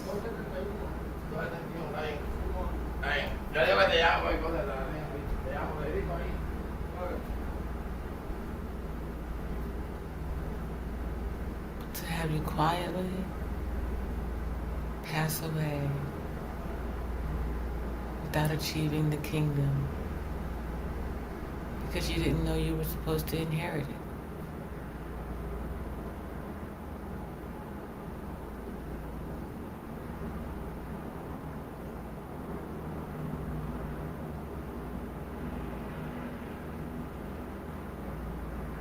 Food prices have to skyrocket, Mark, in order for people, well, to strike fear in people.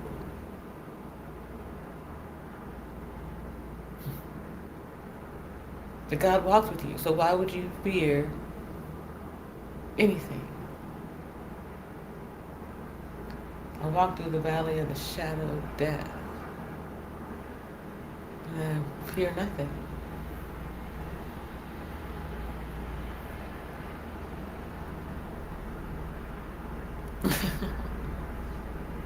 It's very sweet, March. Yet, you just got to think about it.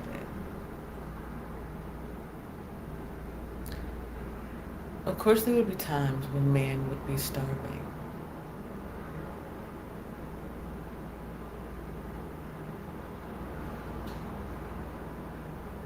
There are times when the earth was starving for attention, starving to be poured into, to be loved.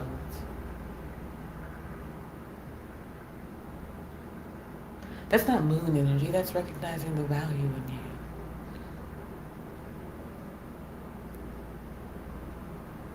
You see, corporations, when they have used you up, they'll spit you out. Send you off to pasture somewhere in the wilderness.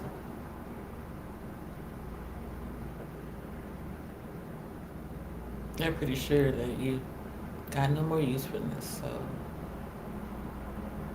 they'll let you go.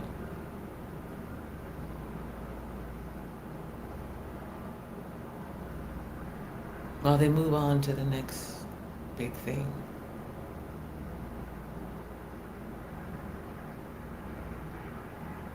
So, as a celebrity, a star, this creative being, creative body, on the way to the third march, this collective body of creative people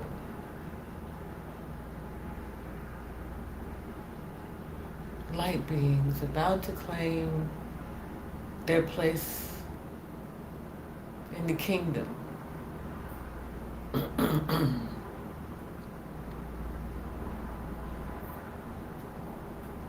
They don't want you to know you're supposed to inherit. So as you come of age with all that stuff, money and fame and stuff that corporations gave to you, as you come to the point where you remember how you got there and whether or not you sold your soul. Did you sell out your people to sell out stadiums? If you didn't, when the time comes around again, Satan can't claim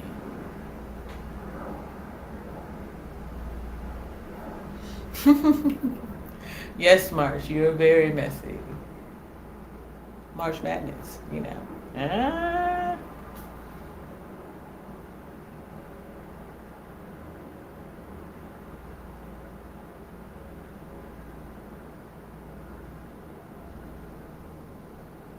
When corporations come around with contracts and bonuses and all those things, hey, yo, I got to sign up for you. You sign up for this phone service, right? You know, sign up for that. And it's going to last. It's going to be around for a lifetime. Yeah. Communications, telecommunications, technology. You sign up for this phone service, right?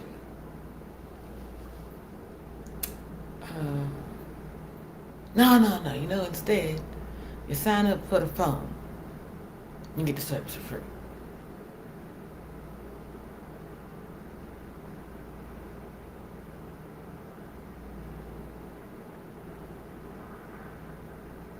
How long are you going to use that phone if you get the service for free?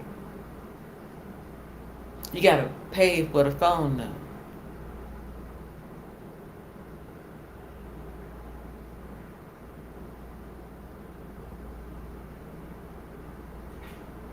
That's the thing. That's your taxes. You gotta pay for that phone. You gotta pay for that phone for the rest of your life. You gotta pay for the rest of your life. Signing contracts.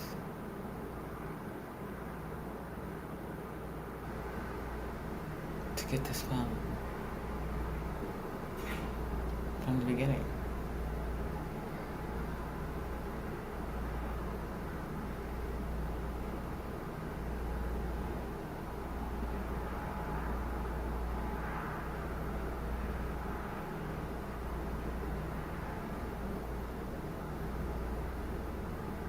It's like Modern day slavery. You're a slave to the system, the time, the debt ratio, the debt ceiling.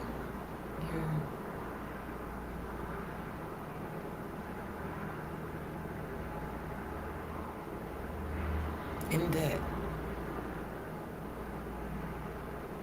to the universe and you can't pay it.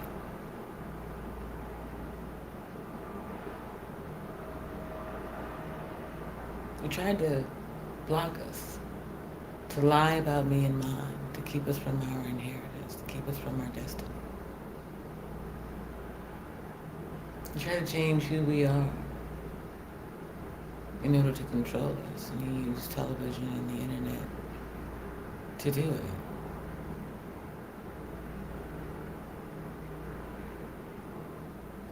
It's the thing about the devil. He always wanted to be seen as God's equal.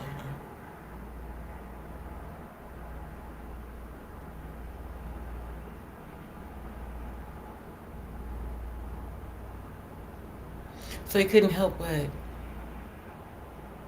put out the details. The devil lies in the details.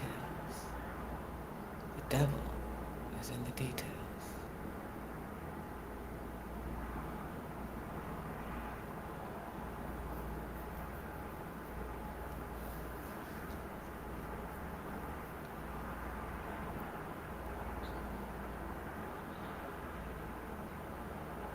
Imagine knowing everything about creation.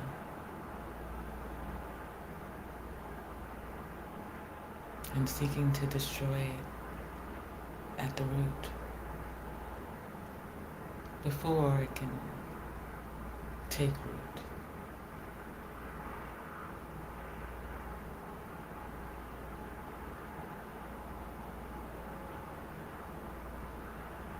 The devil tells no lies.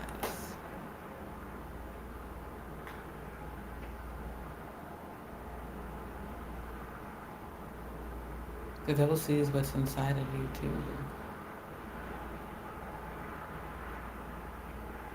That's how he knows how to use you.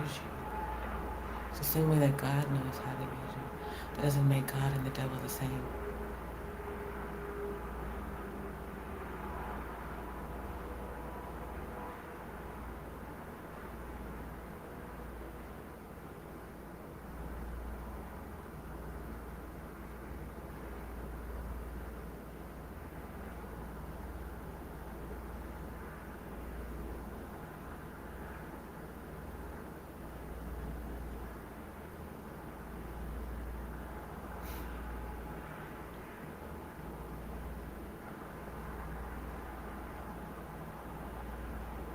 When the father of the heirs, back to the story, knows this, he experienced it, you understand? He knows this to be a thing.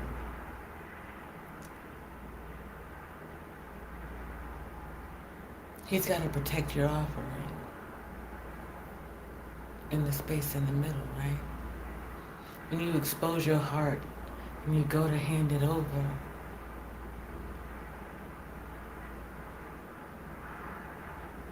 that's why the Father is at the altar to guide.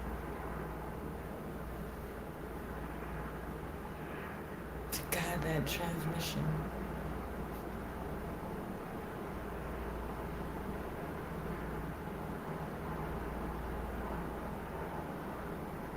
To ensure alignment.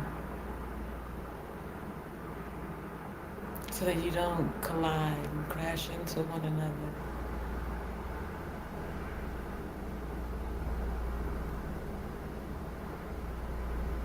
You each know your place in time. You each know how to run your own race. To show up at the same time. At the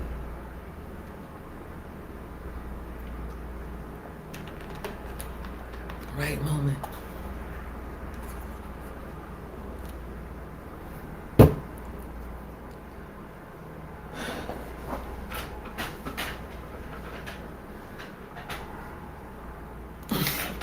Think of it like being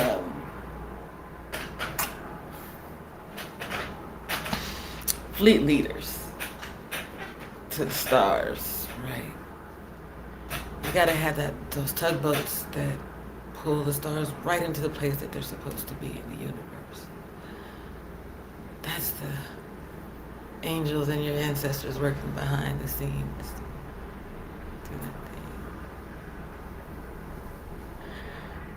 Do that thing. I mean, the sun's not shining directly on me, but there is light from above, so to speak. Ask them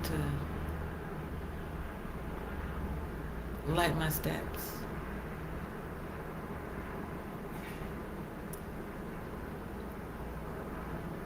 Before guiding me on the journey.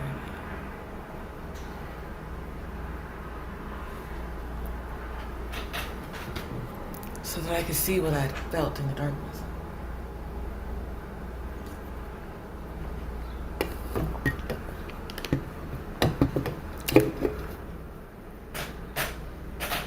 For the earth to be reborn,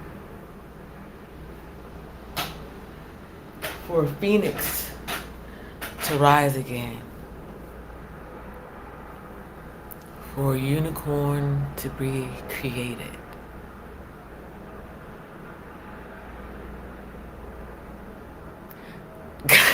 God has to bless my forehead.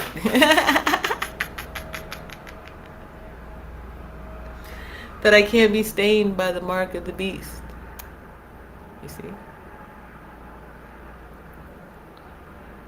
The devil is in the details.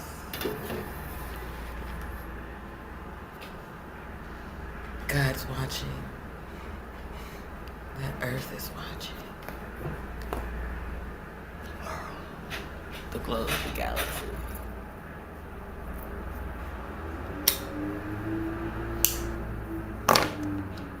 The universe. I speak things into existence. I speak them. I can see them. So I speak and they come to fruition.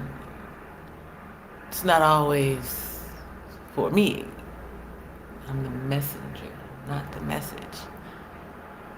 Until one day I realized I'm both. The messenger and the message.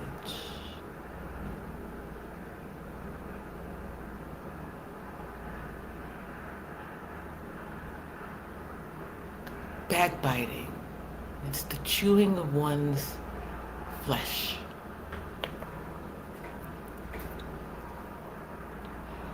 My brother, Jesus. You all backbite him all the time. It's one of your rituals to eat the flesh of my brother.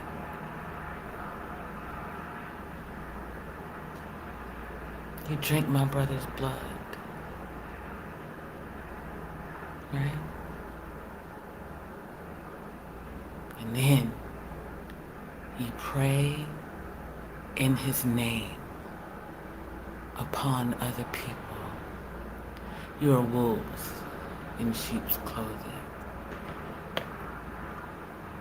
And I told you you wouldn't see Jesus coming. You would see the second coming of Christ.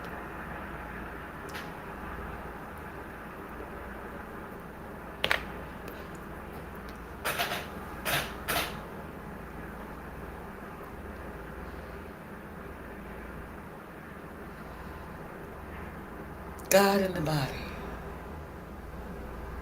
It's the Christ-like experience.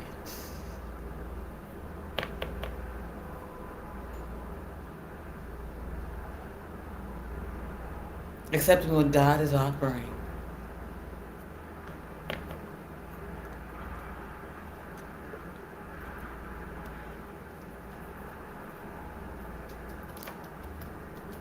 You gotta know which way God is telling you to go.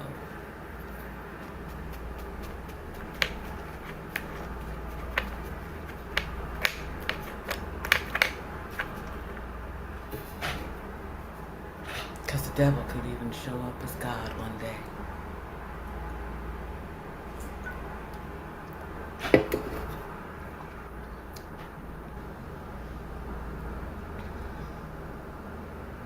It's like a job interview, Mark. You want to inherit the kingdom.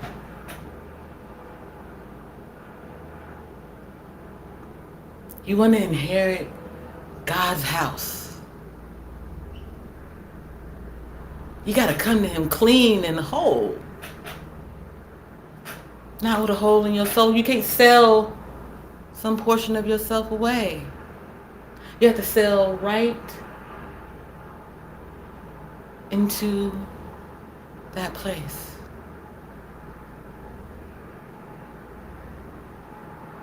You have to know where to go when there's no one to show you the way, because he was there in the dark with you that day.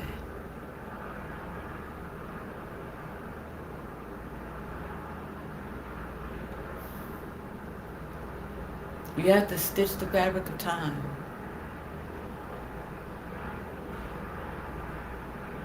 That's a solo initiative.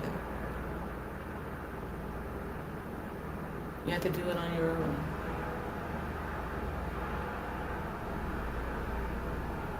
You can get to the pearly gates. Can you get in? Everyone who goes through the gates, they're supposed to make sure it's closed behind them.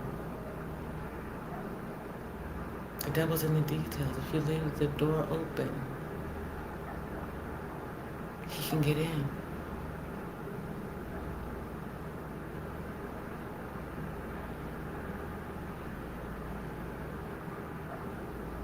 Once he's in,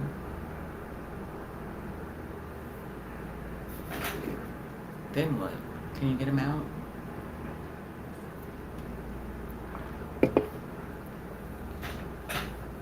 As above, so below. The devil is in God's house. The devil is in the details.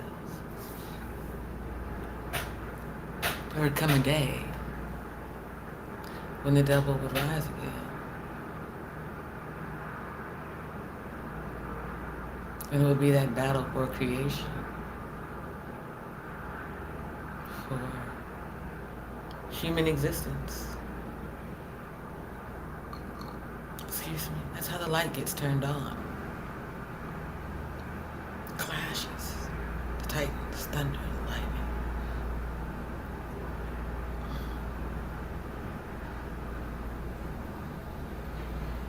You have to witness it without experiencing it. I mean, you'll experience it. You'll testify to it. It can't faze you. It can't shake your faith in God and make you turn from him. It should strengthen your faith in him and make you ready to war even when you don't see it.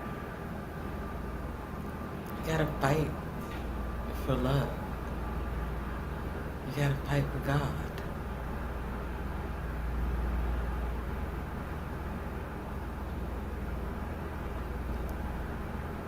You gotta fight for the things that God loves, the thing that God poured into. Matriarch, you're gonna have to go back and check it out on the replay. No, I'm kidding. There's a war on man, and we're made in his image. You waged a war against God. Ivana, how's your spirit? It's been a long time. Shouldn't let you.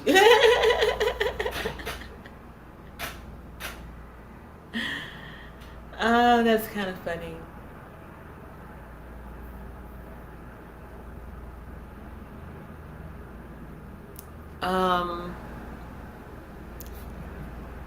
What up, Wilma? That's the thing. That's the devil in the details. Veronica and Betty, or Wilma and Betty. What's the story gonna be? Which storyline do you follow? What happens when you try to follow all of them? Can't do that. Ooh, March.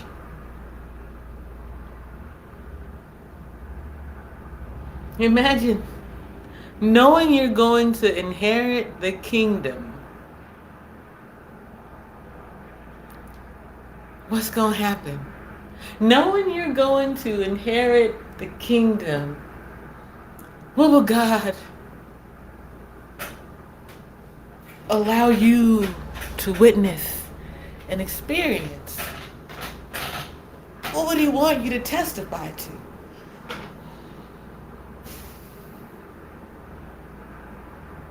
That's that thing. You gotta testify to it. Ooh. Everybody's watching your testimony.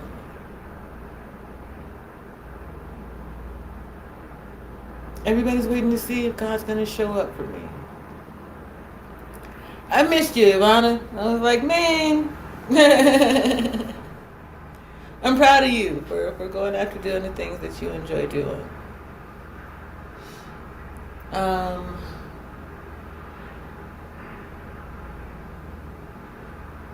Can you minister to people without taking the pulpit? Can you share your testimony without taking the stand? Can you stand on your testimony?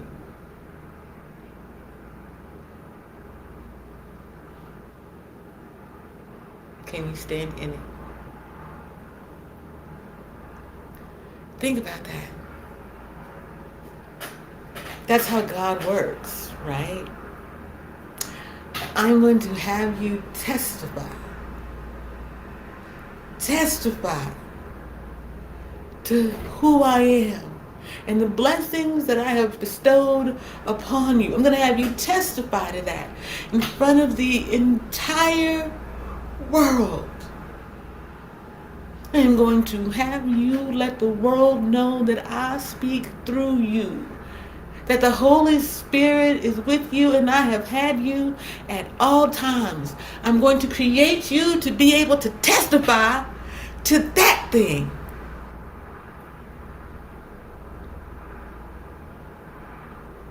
Here's what that comes with. I'm going to let you see it. I'm going to spin it out into the atmosphere. Can you pick up on it?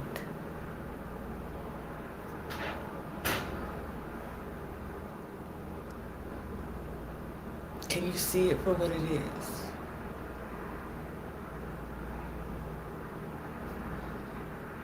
Can you lead from anywhere? Can you show up as the example? That's it. If you followed this channel over my journey and you've borne witness to the things that I've been saying as I've been going along, testifying to my journey in real time so that you would know when the time came that I inherited the kingdom. See, you understand? Picking up what I'm putting down with what God be working with. God is wow.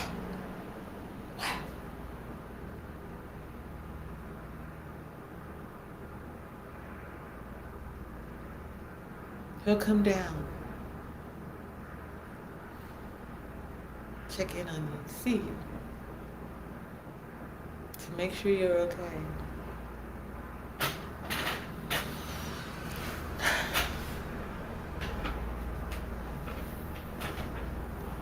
Is not Satan God's ultimate test? Can you fight back Satan when he thinks he's got you in his grasp? But play on your top? Can you play in Satan's feelings? The way that he's played in the minds of man.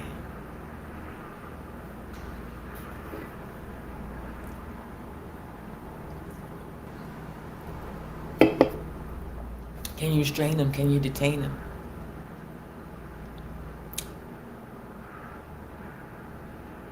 Can you keep Satan at bay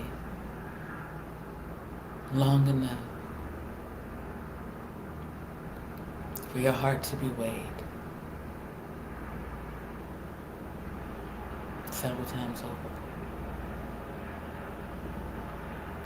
Don't you know it, March? He will.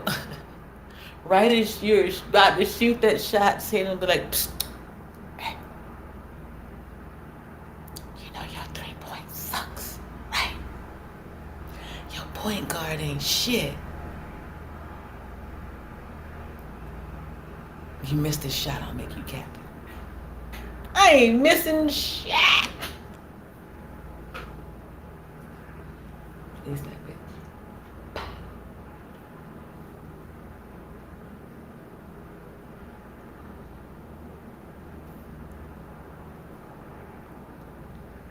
This is homie named Jesus. For a long time, he was throwing up the alley-oop. God.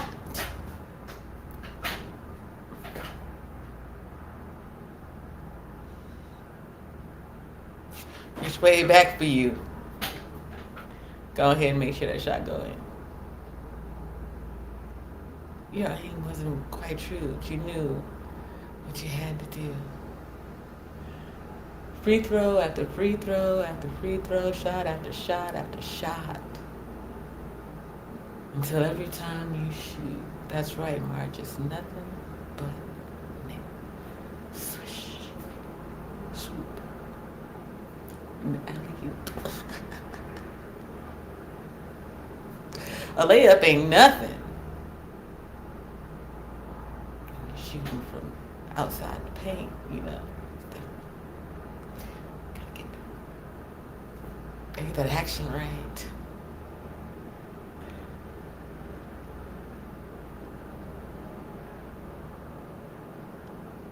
That's how you know you gotta. When you're broken ground, right? When the shots are getting closer and closer and closer, you start sinking more, right?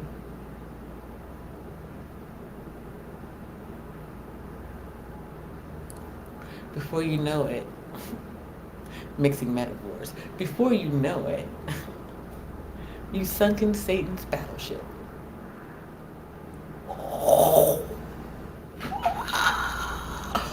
Oh, shoot now. Uh-oh.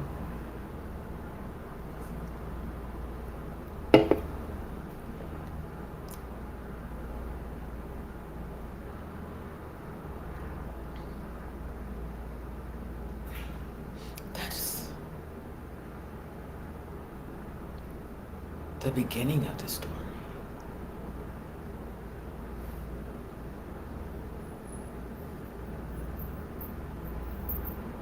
Every tactic, technique that Satan can throw at you, he will.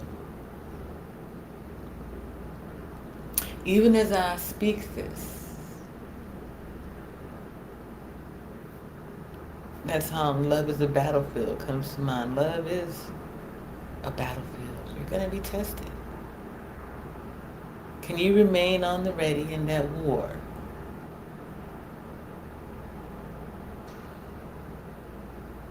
Can you remain on your post? Can you stand guard? Despite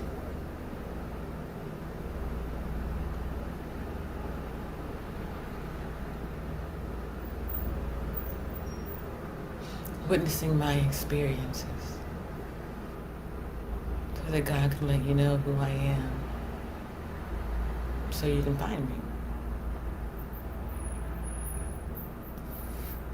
I'm saying, March Harris, you know what I'm saying? You just, you know, something about it. It's that knowing where it's gonna be. You know it's gonna be there when it's supposed to be there.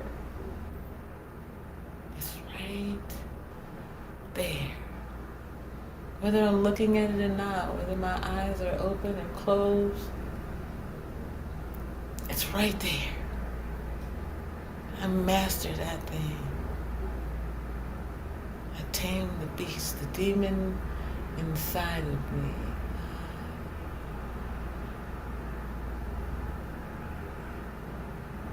Cool the fire. You know, you tried to burn me, to set my world ablaze, so that I wouldn't put on God's armor, so that I wouldn't war for my Father. You did everything you could.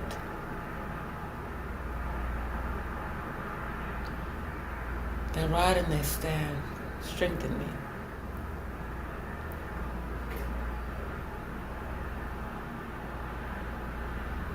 They're a part of me. Like that knife and steel, the earth and the oak.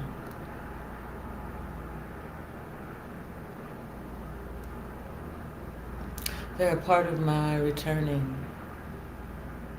to claim my throne, to claim the kingdom. Rightfully, my inheritance. You wanted to steal it from me. Because I'm a child of the Most High.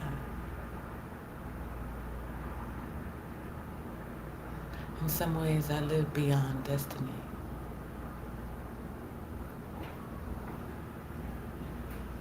I had to see everything to see myself coming. It's like double dutch. You gotta know when to hop in the game. When it's your turn. When God calls on you to tell the truth.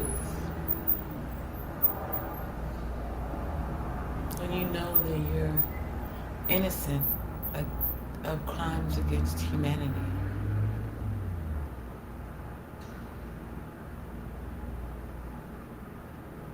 God calls you home. You've got to answer the phone. You got to receive the messages so that you can stay alive. So that you can go from surviving to thriving. You got to grind. You got to work hard. You got to hustle.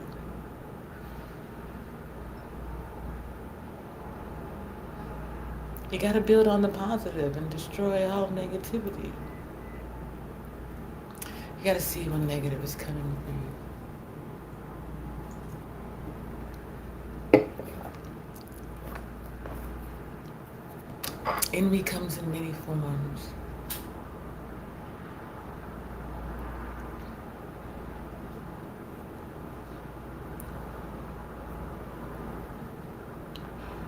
That's why the man in the mirror, right?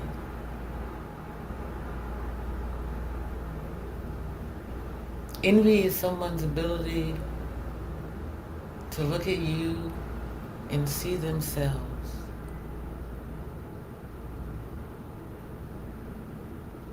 And try to become you. You see? When you're speaking your truth, you're going to speak someone else's truth as well. Yes, March Harris, that is T. When you speak your truth and you're telling the truth, you'll light up more, clothed certain parts of you, right?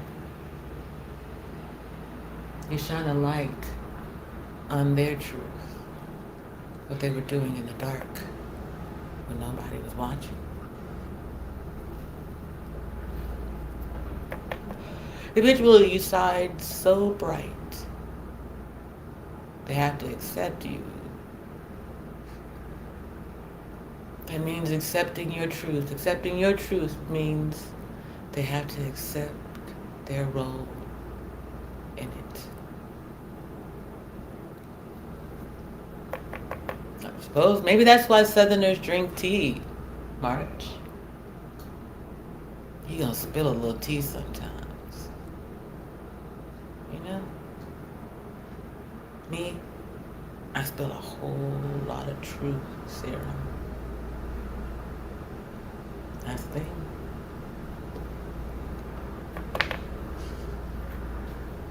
How do you combat truth serums?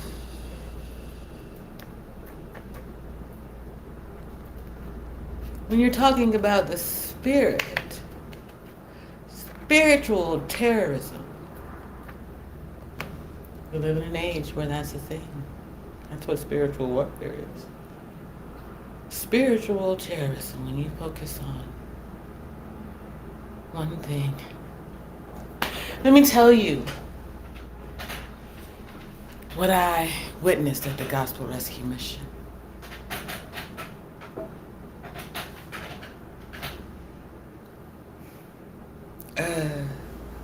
Desire to rescue the gospel.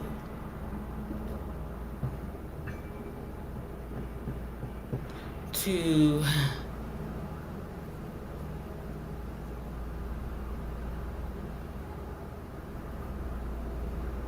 keep one type of body recognized.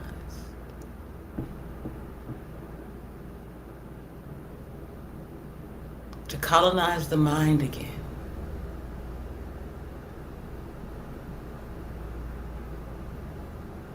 To make you believe in the rightness of whiteness.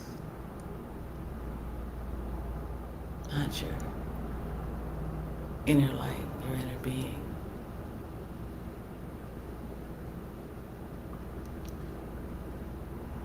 That's America's gospel. That's her truth.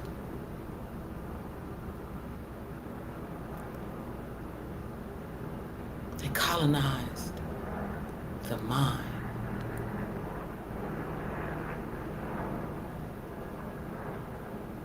The body. And the soul of this nation. It's codified in racism and belief that any power but my power was the ultimate power.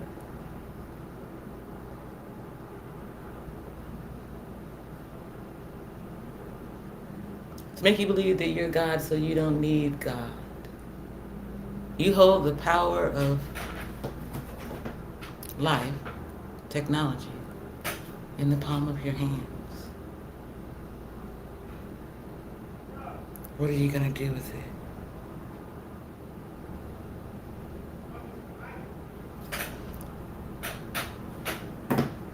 Are you going to be so deep in it that you can't answer when God calls?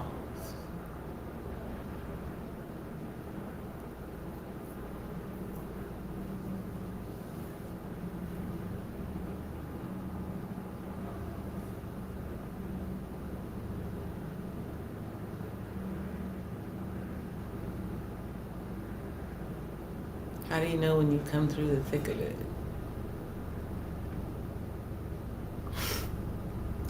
That's what I witnessed at the Gospel Rescue Mission.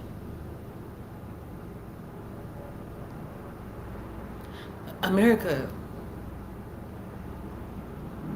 wants me to save her, so to speak.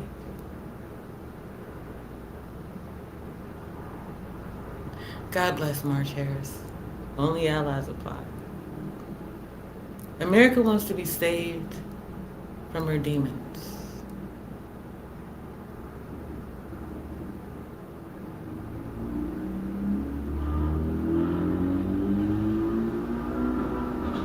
America doesn't want her karma.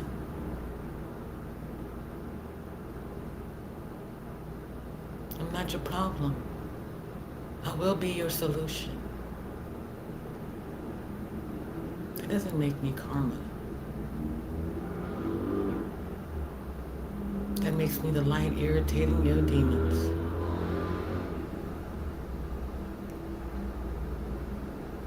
Shining a light on what it is to love you more than you love you and the people who move you.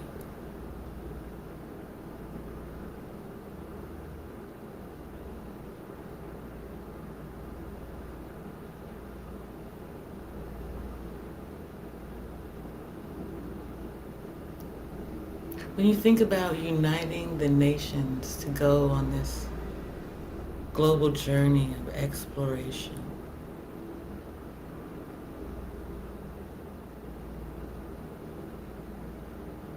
what was America's role in slowing that thing down or trying to stop it?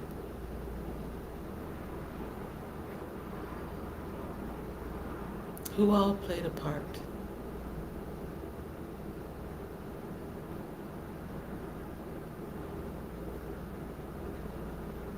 Let's say it's true. The government knows everything about you.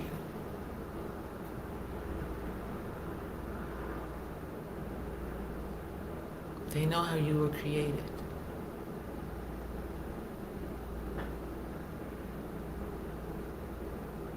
So they've always been watching you.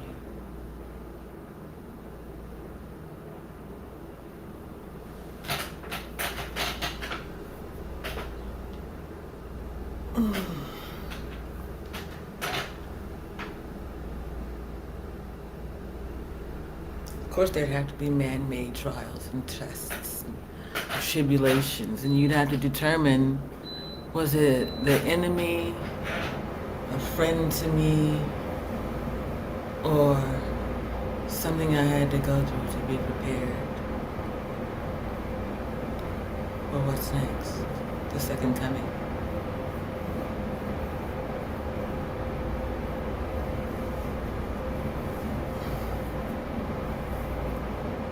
He's prepared to stand and bear witness to the second coming of Christ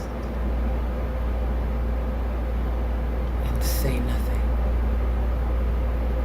do nothing, just keep a watchful eye on the prize. It's not anybody's to claim but yours when it's time for you to achieve your destiny.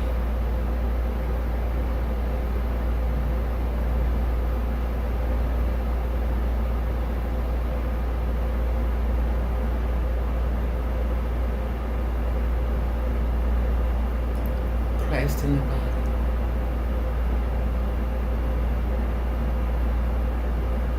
Unique in creation and manifestation.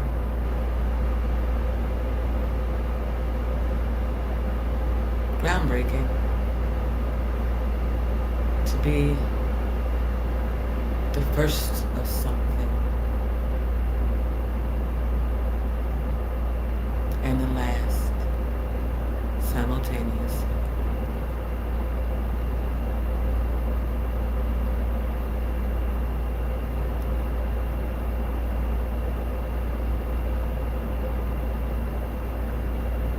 That's why God is the Alpha and the Omega, first and the last.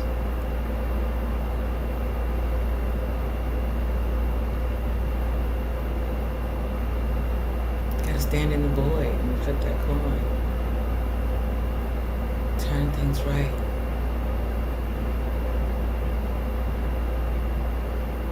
Right when you're supposed to. Not a moment sooner.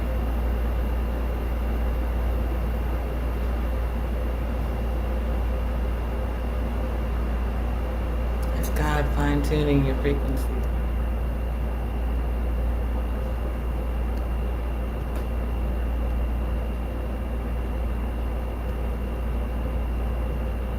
That's when you gotta hold on. You know that God's gonna find you.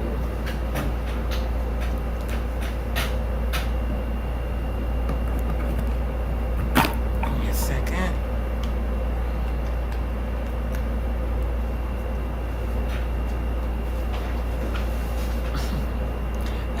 when God will turn the light on, so to speak, to let you know that He's been watching all along. Oh yeah.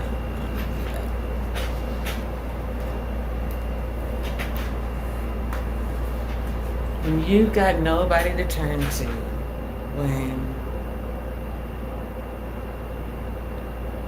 when you got no one to turn to, but you need to place a call.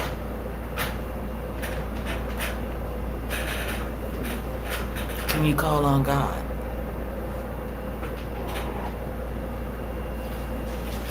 Will He answer when you call?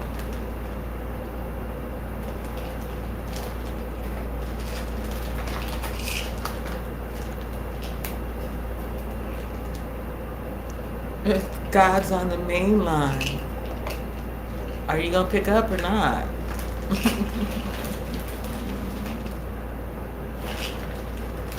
It's the beauty of the Most High. It's the beauty, the beauty in understanding allies. Not everyone is gonna take your call. Pick up the phone.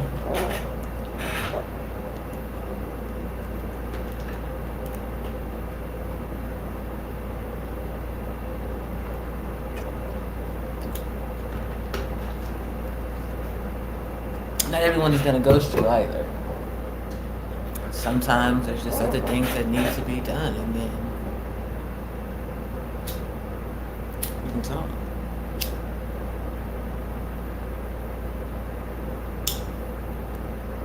The mission comes first.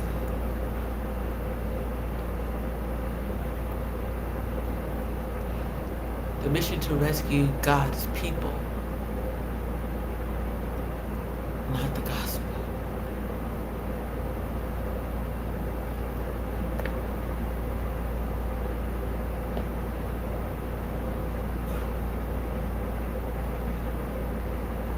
The mission to rescue God's children.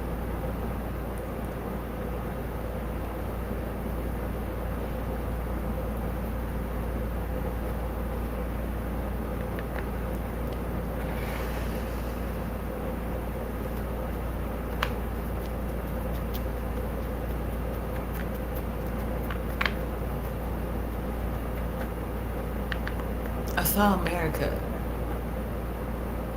in front of me, just standing there like, don't you see me? Don't you recognize me?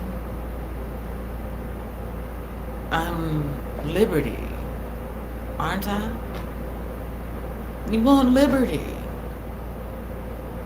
Here I am. Rescue me.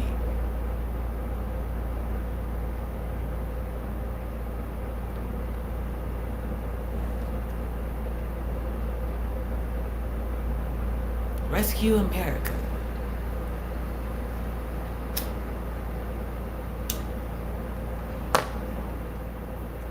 Rescue America's children.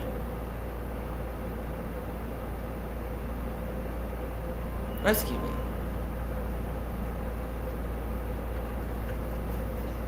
That's what I saw America saying.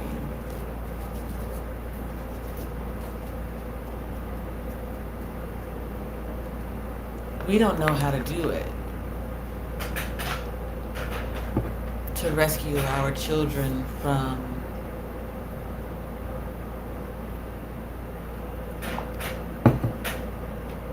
this curse.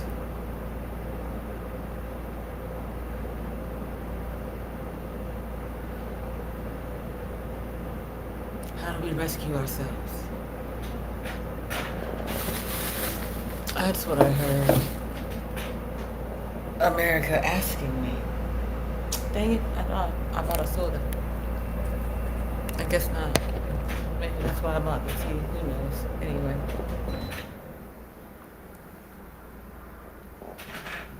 See, that's the thing about the other nations. They recognized their demons and they went through it. They had to get on the other side of it.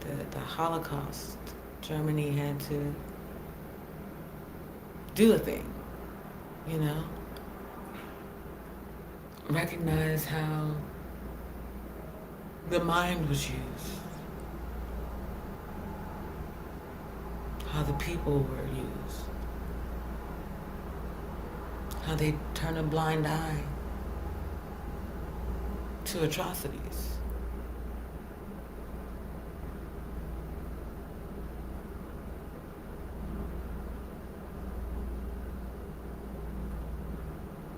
That happens at the rise and fall of civilization, the rise and fall of man.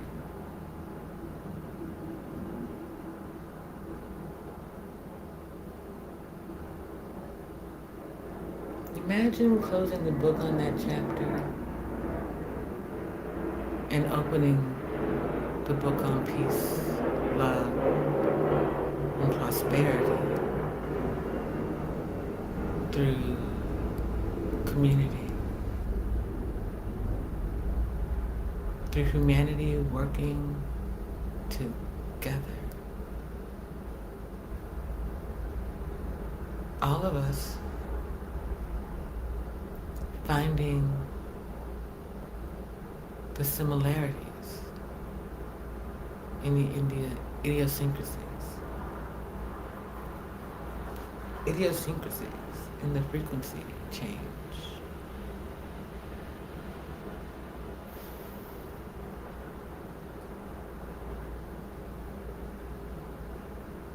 Imagine all of us coming together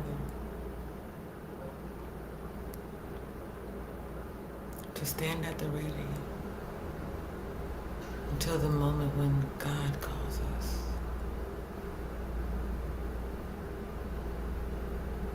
To move this thing forward.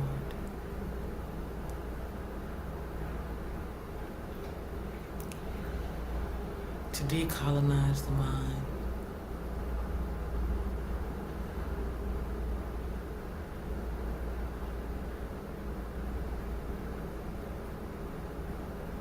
To heal the hole in America's soul.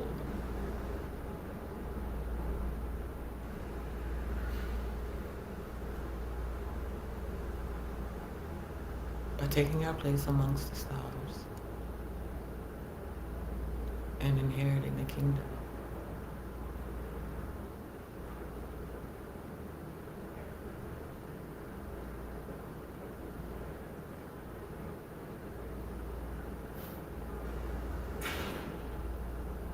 The two generations after me, they'll witness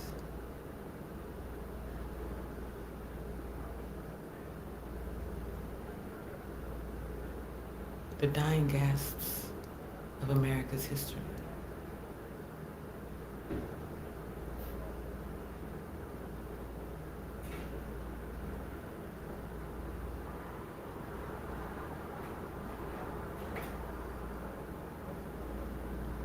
The South will rise again, like Jesus. We all go home to meet our Maker.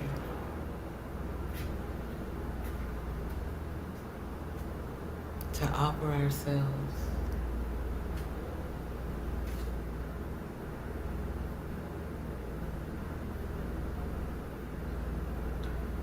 to give our hearts access to the inner sanctuary, peace, the Garden of Eden.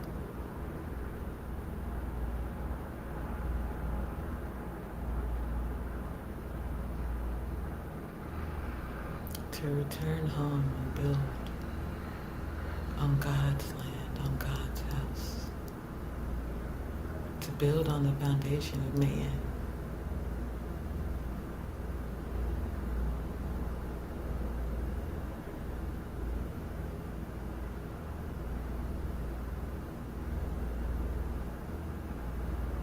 Imagine how strong you really gotta be.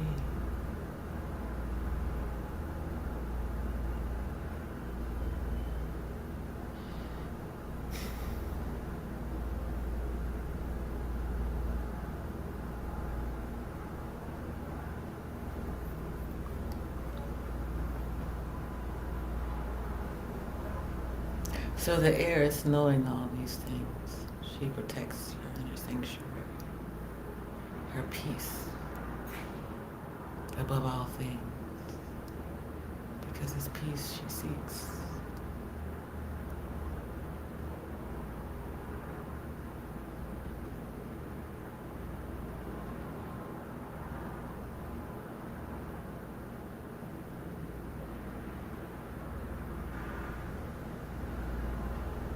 I seek peace, positivity, and prosperity for my people, for God's children, for the chosen ones, not just me.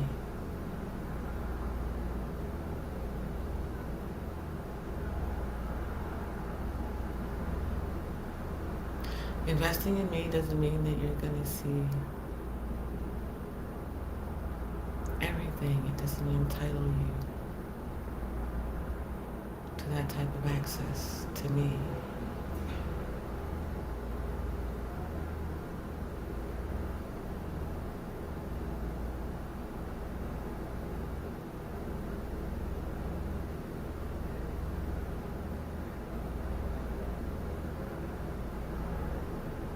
It's an opportunity to bear witness in destiny, to choose to go on the journey with me.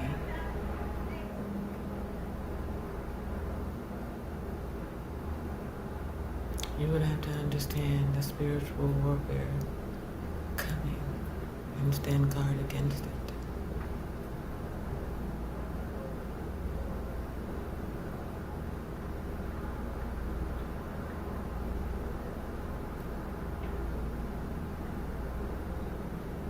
You have to stand at the ready as Janissaries to time.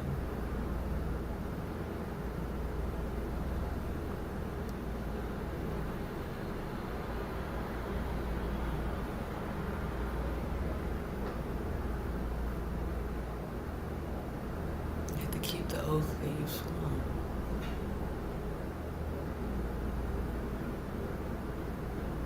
And when you sell your soul to the devil, you've sworn an oath. You've sown a seed against me. When you attempt to sacrifice me, to trade places with me, to steal my destiny, well, shit.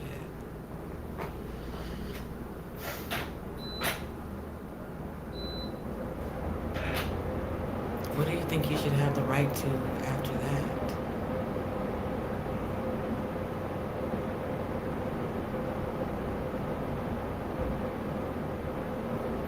That's a crime against humanity.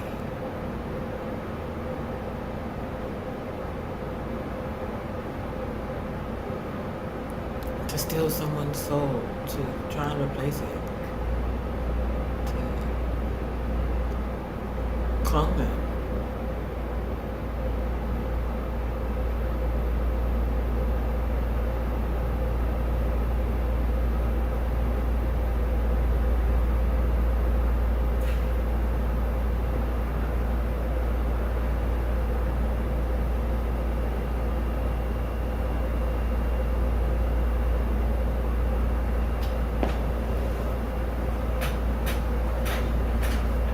Man attempting to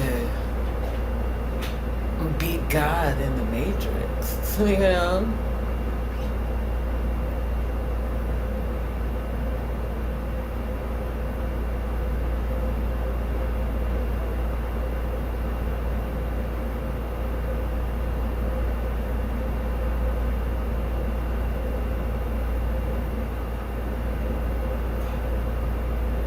That's why you gotta ask him to guide you, even after the lights turned on. The light is bright, it's blinding. The noise is all around you, it's deafening. You can hear the voices of the people.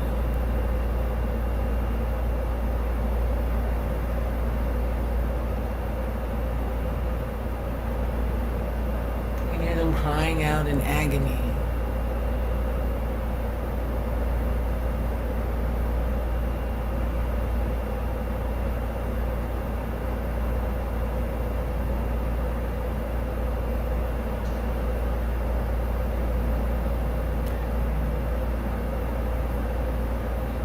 God had to witness it through the eyes of man.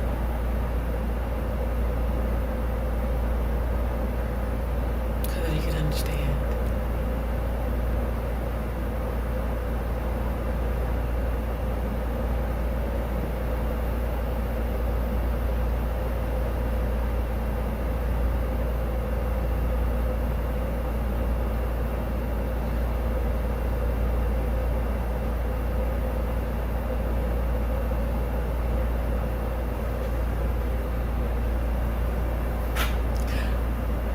Once God witnesses it and experiences it,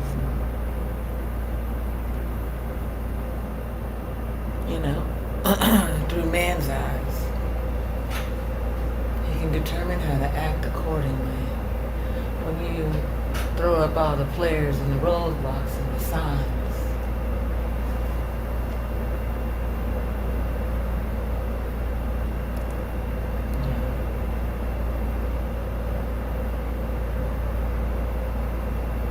God recognizes the effort, understands the signs, he sees them too. He doesn't need you telling him what to do. That's how you know that God's still warring for you, even when you can't see him.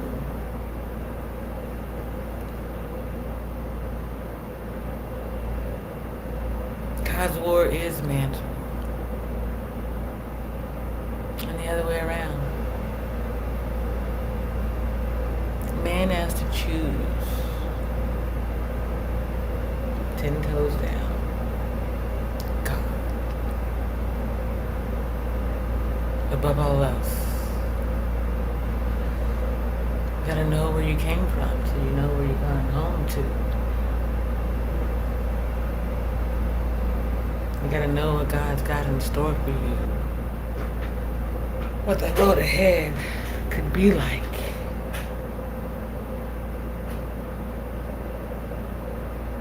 When God allows titans to marry. I'm right back. I gotta take a pause for the cows.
For every action, there's an opposite and equal reaction.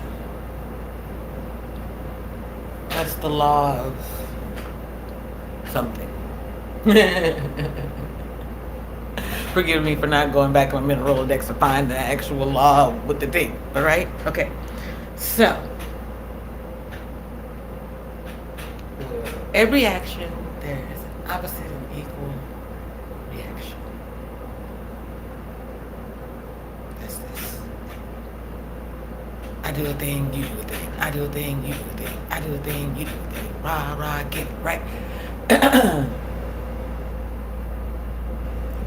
Imagine you know this. You know that Christ is due to return, and you know the race of people, the group of people,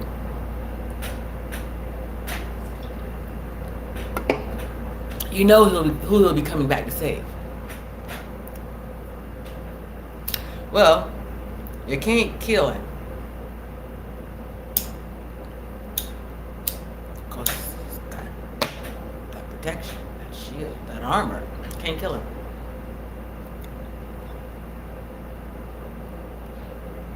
You gotta kill those closest to him.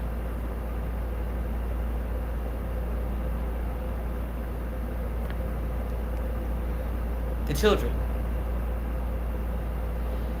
They're amongst the children.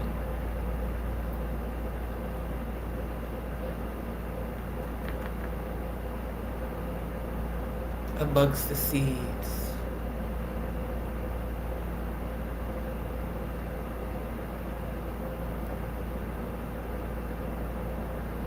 You gotta stop procreation of those people.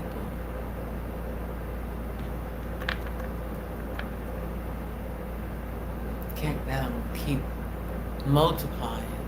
Can't let them keep seeing themselves in higher callings, higher places, higher points of power, so to speak.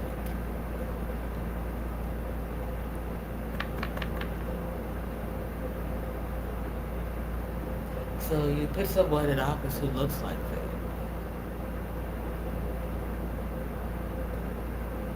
Sounds like that, walks like that, talks like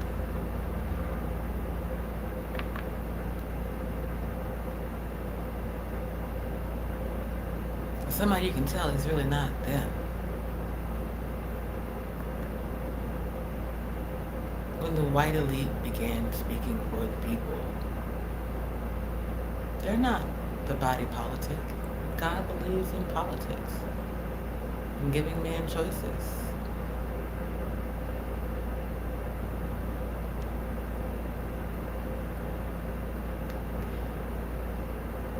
That's the beauty of being his child. You get to choose.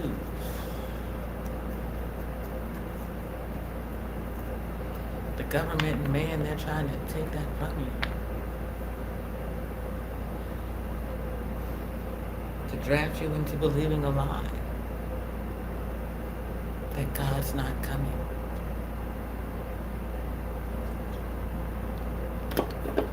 And he's looked over your people for centuries for a reason, because God doesn't see you the way he sees us. You know?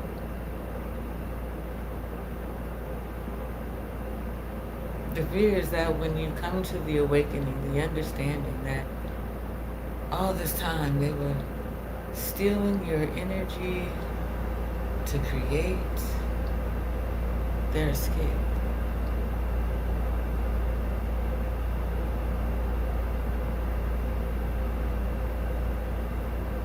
Controlling the population so that they can control the world.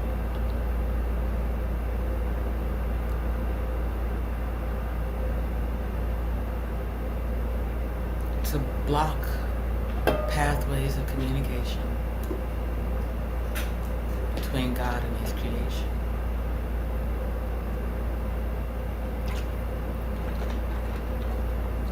That's pretty much the corporate structure.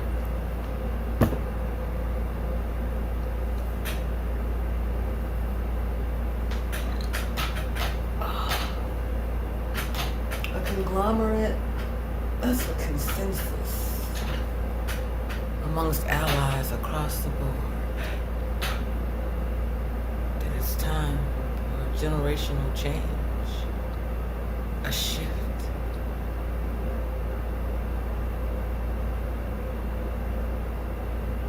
It's time for people to rise up and take their places.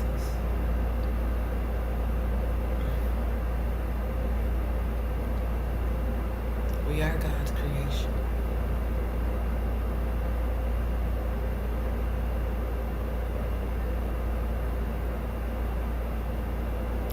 We're the hopes and dreams of an entire generation. You ever consider that?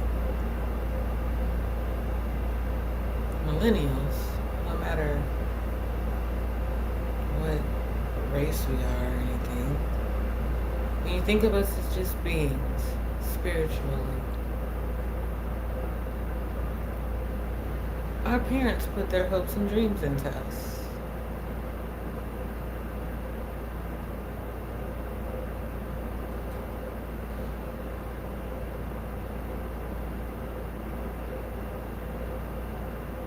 They knew we'd be the future the same way I know my children.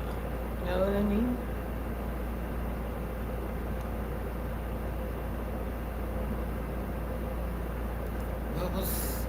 What they get right? What they get wrong? That's when the next generation comes along. The 5G technology, human beings.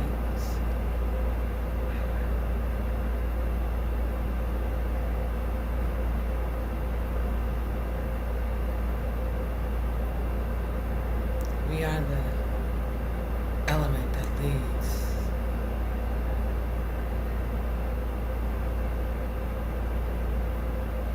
to the 5G, 5D, the fifth dimension.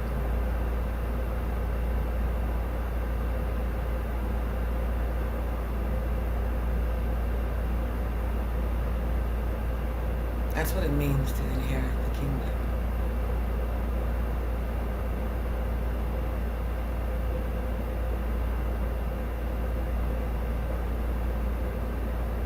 To witness the times changing, to experience it, to testify to it, so that you can upgrade the operating system,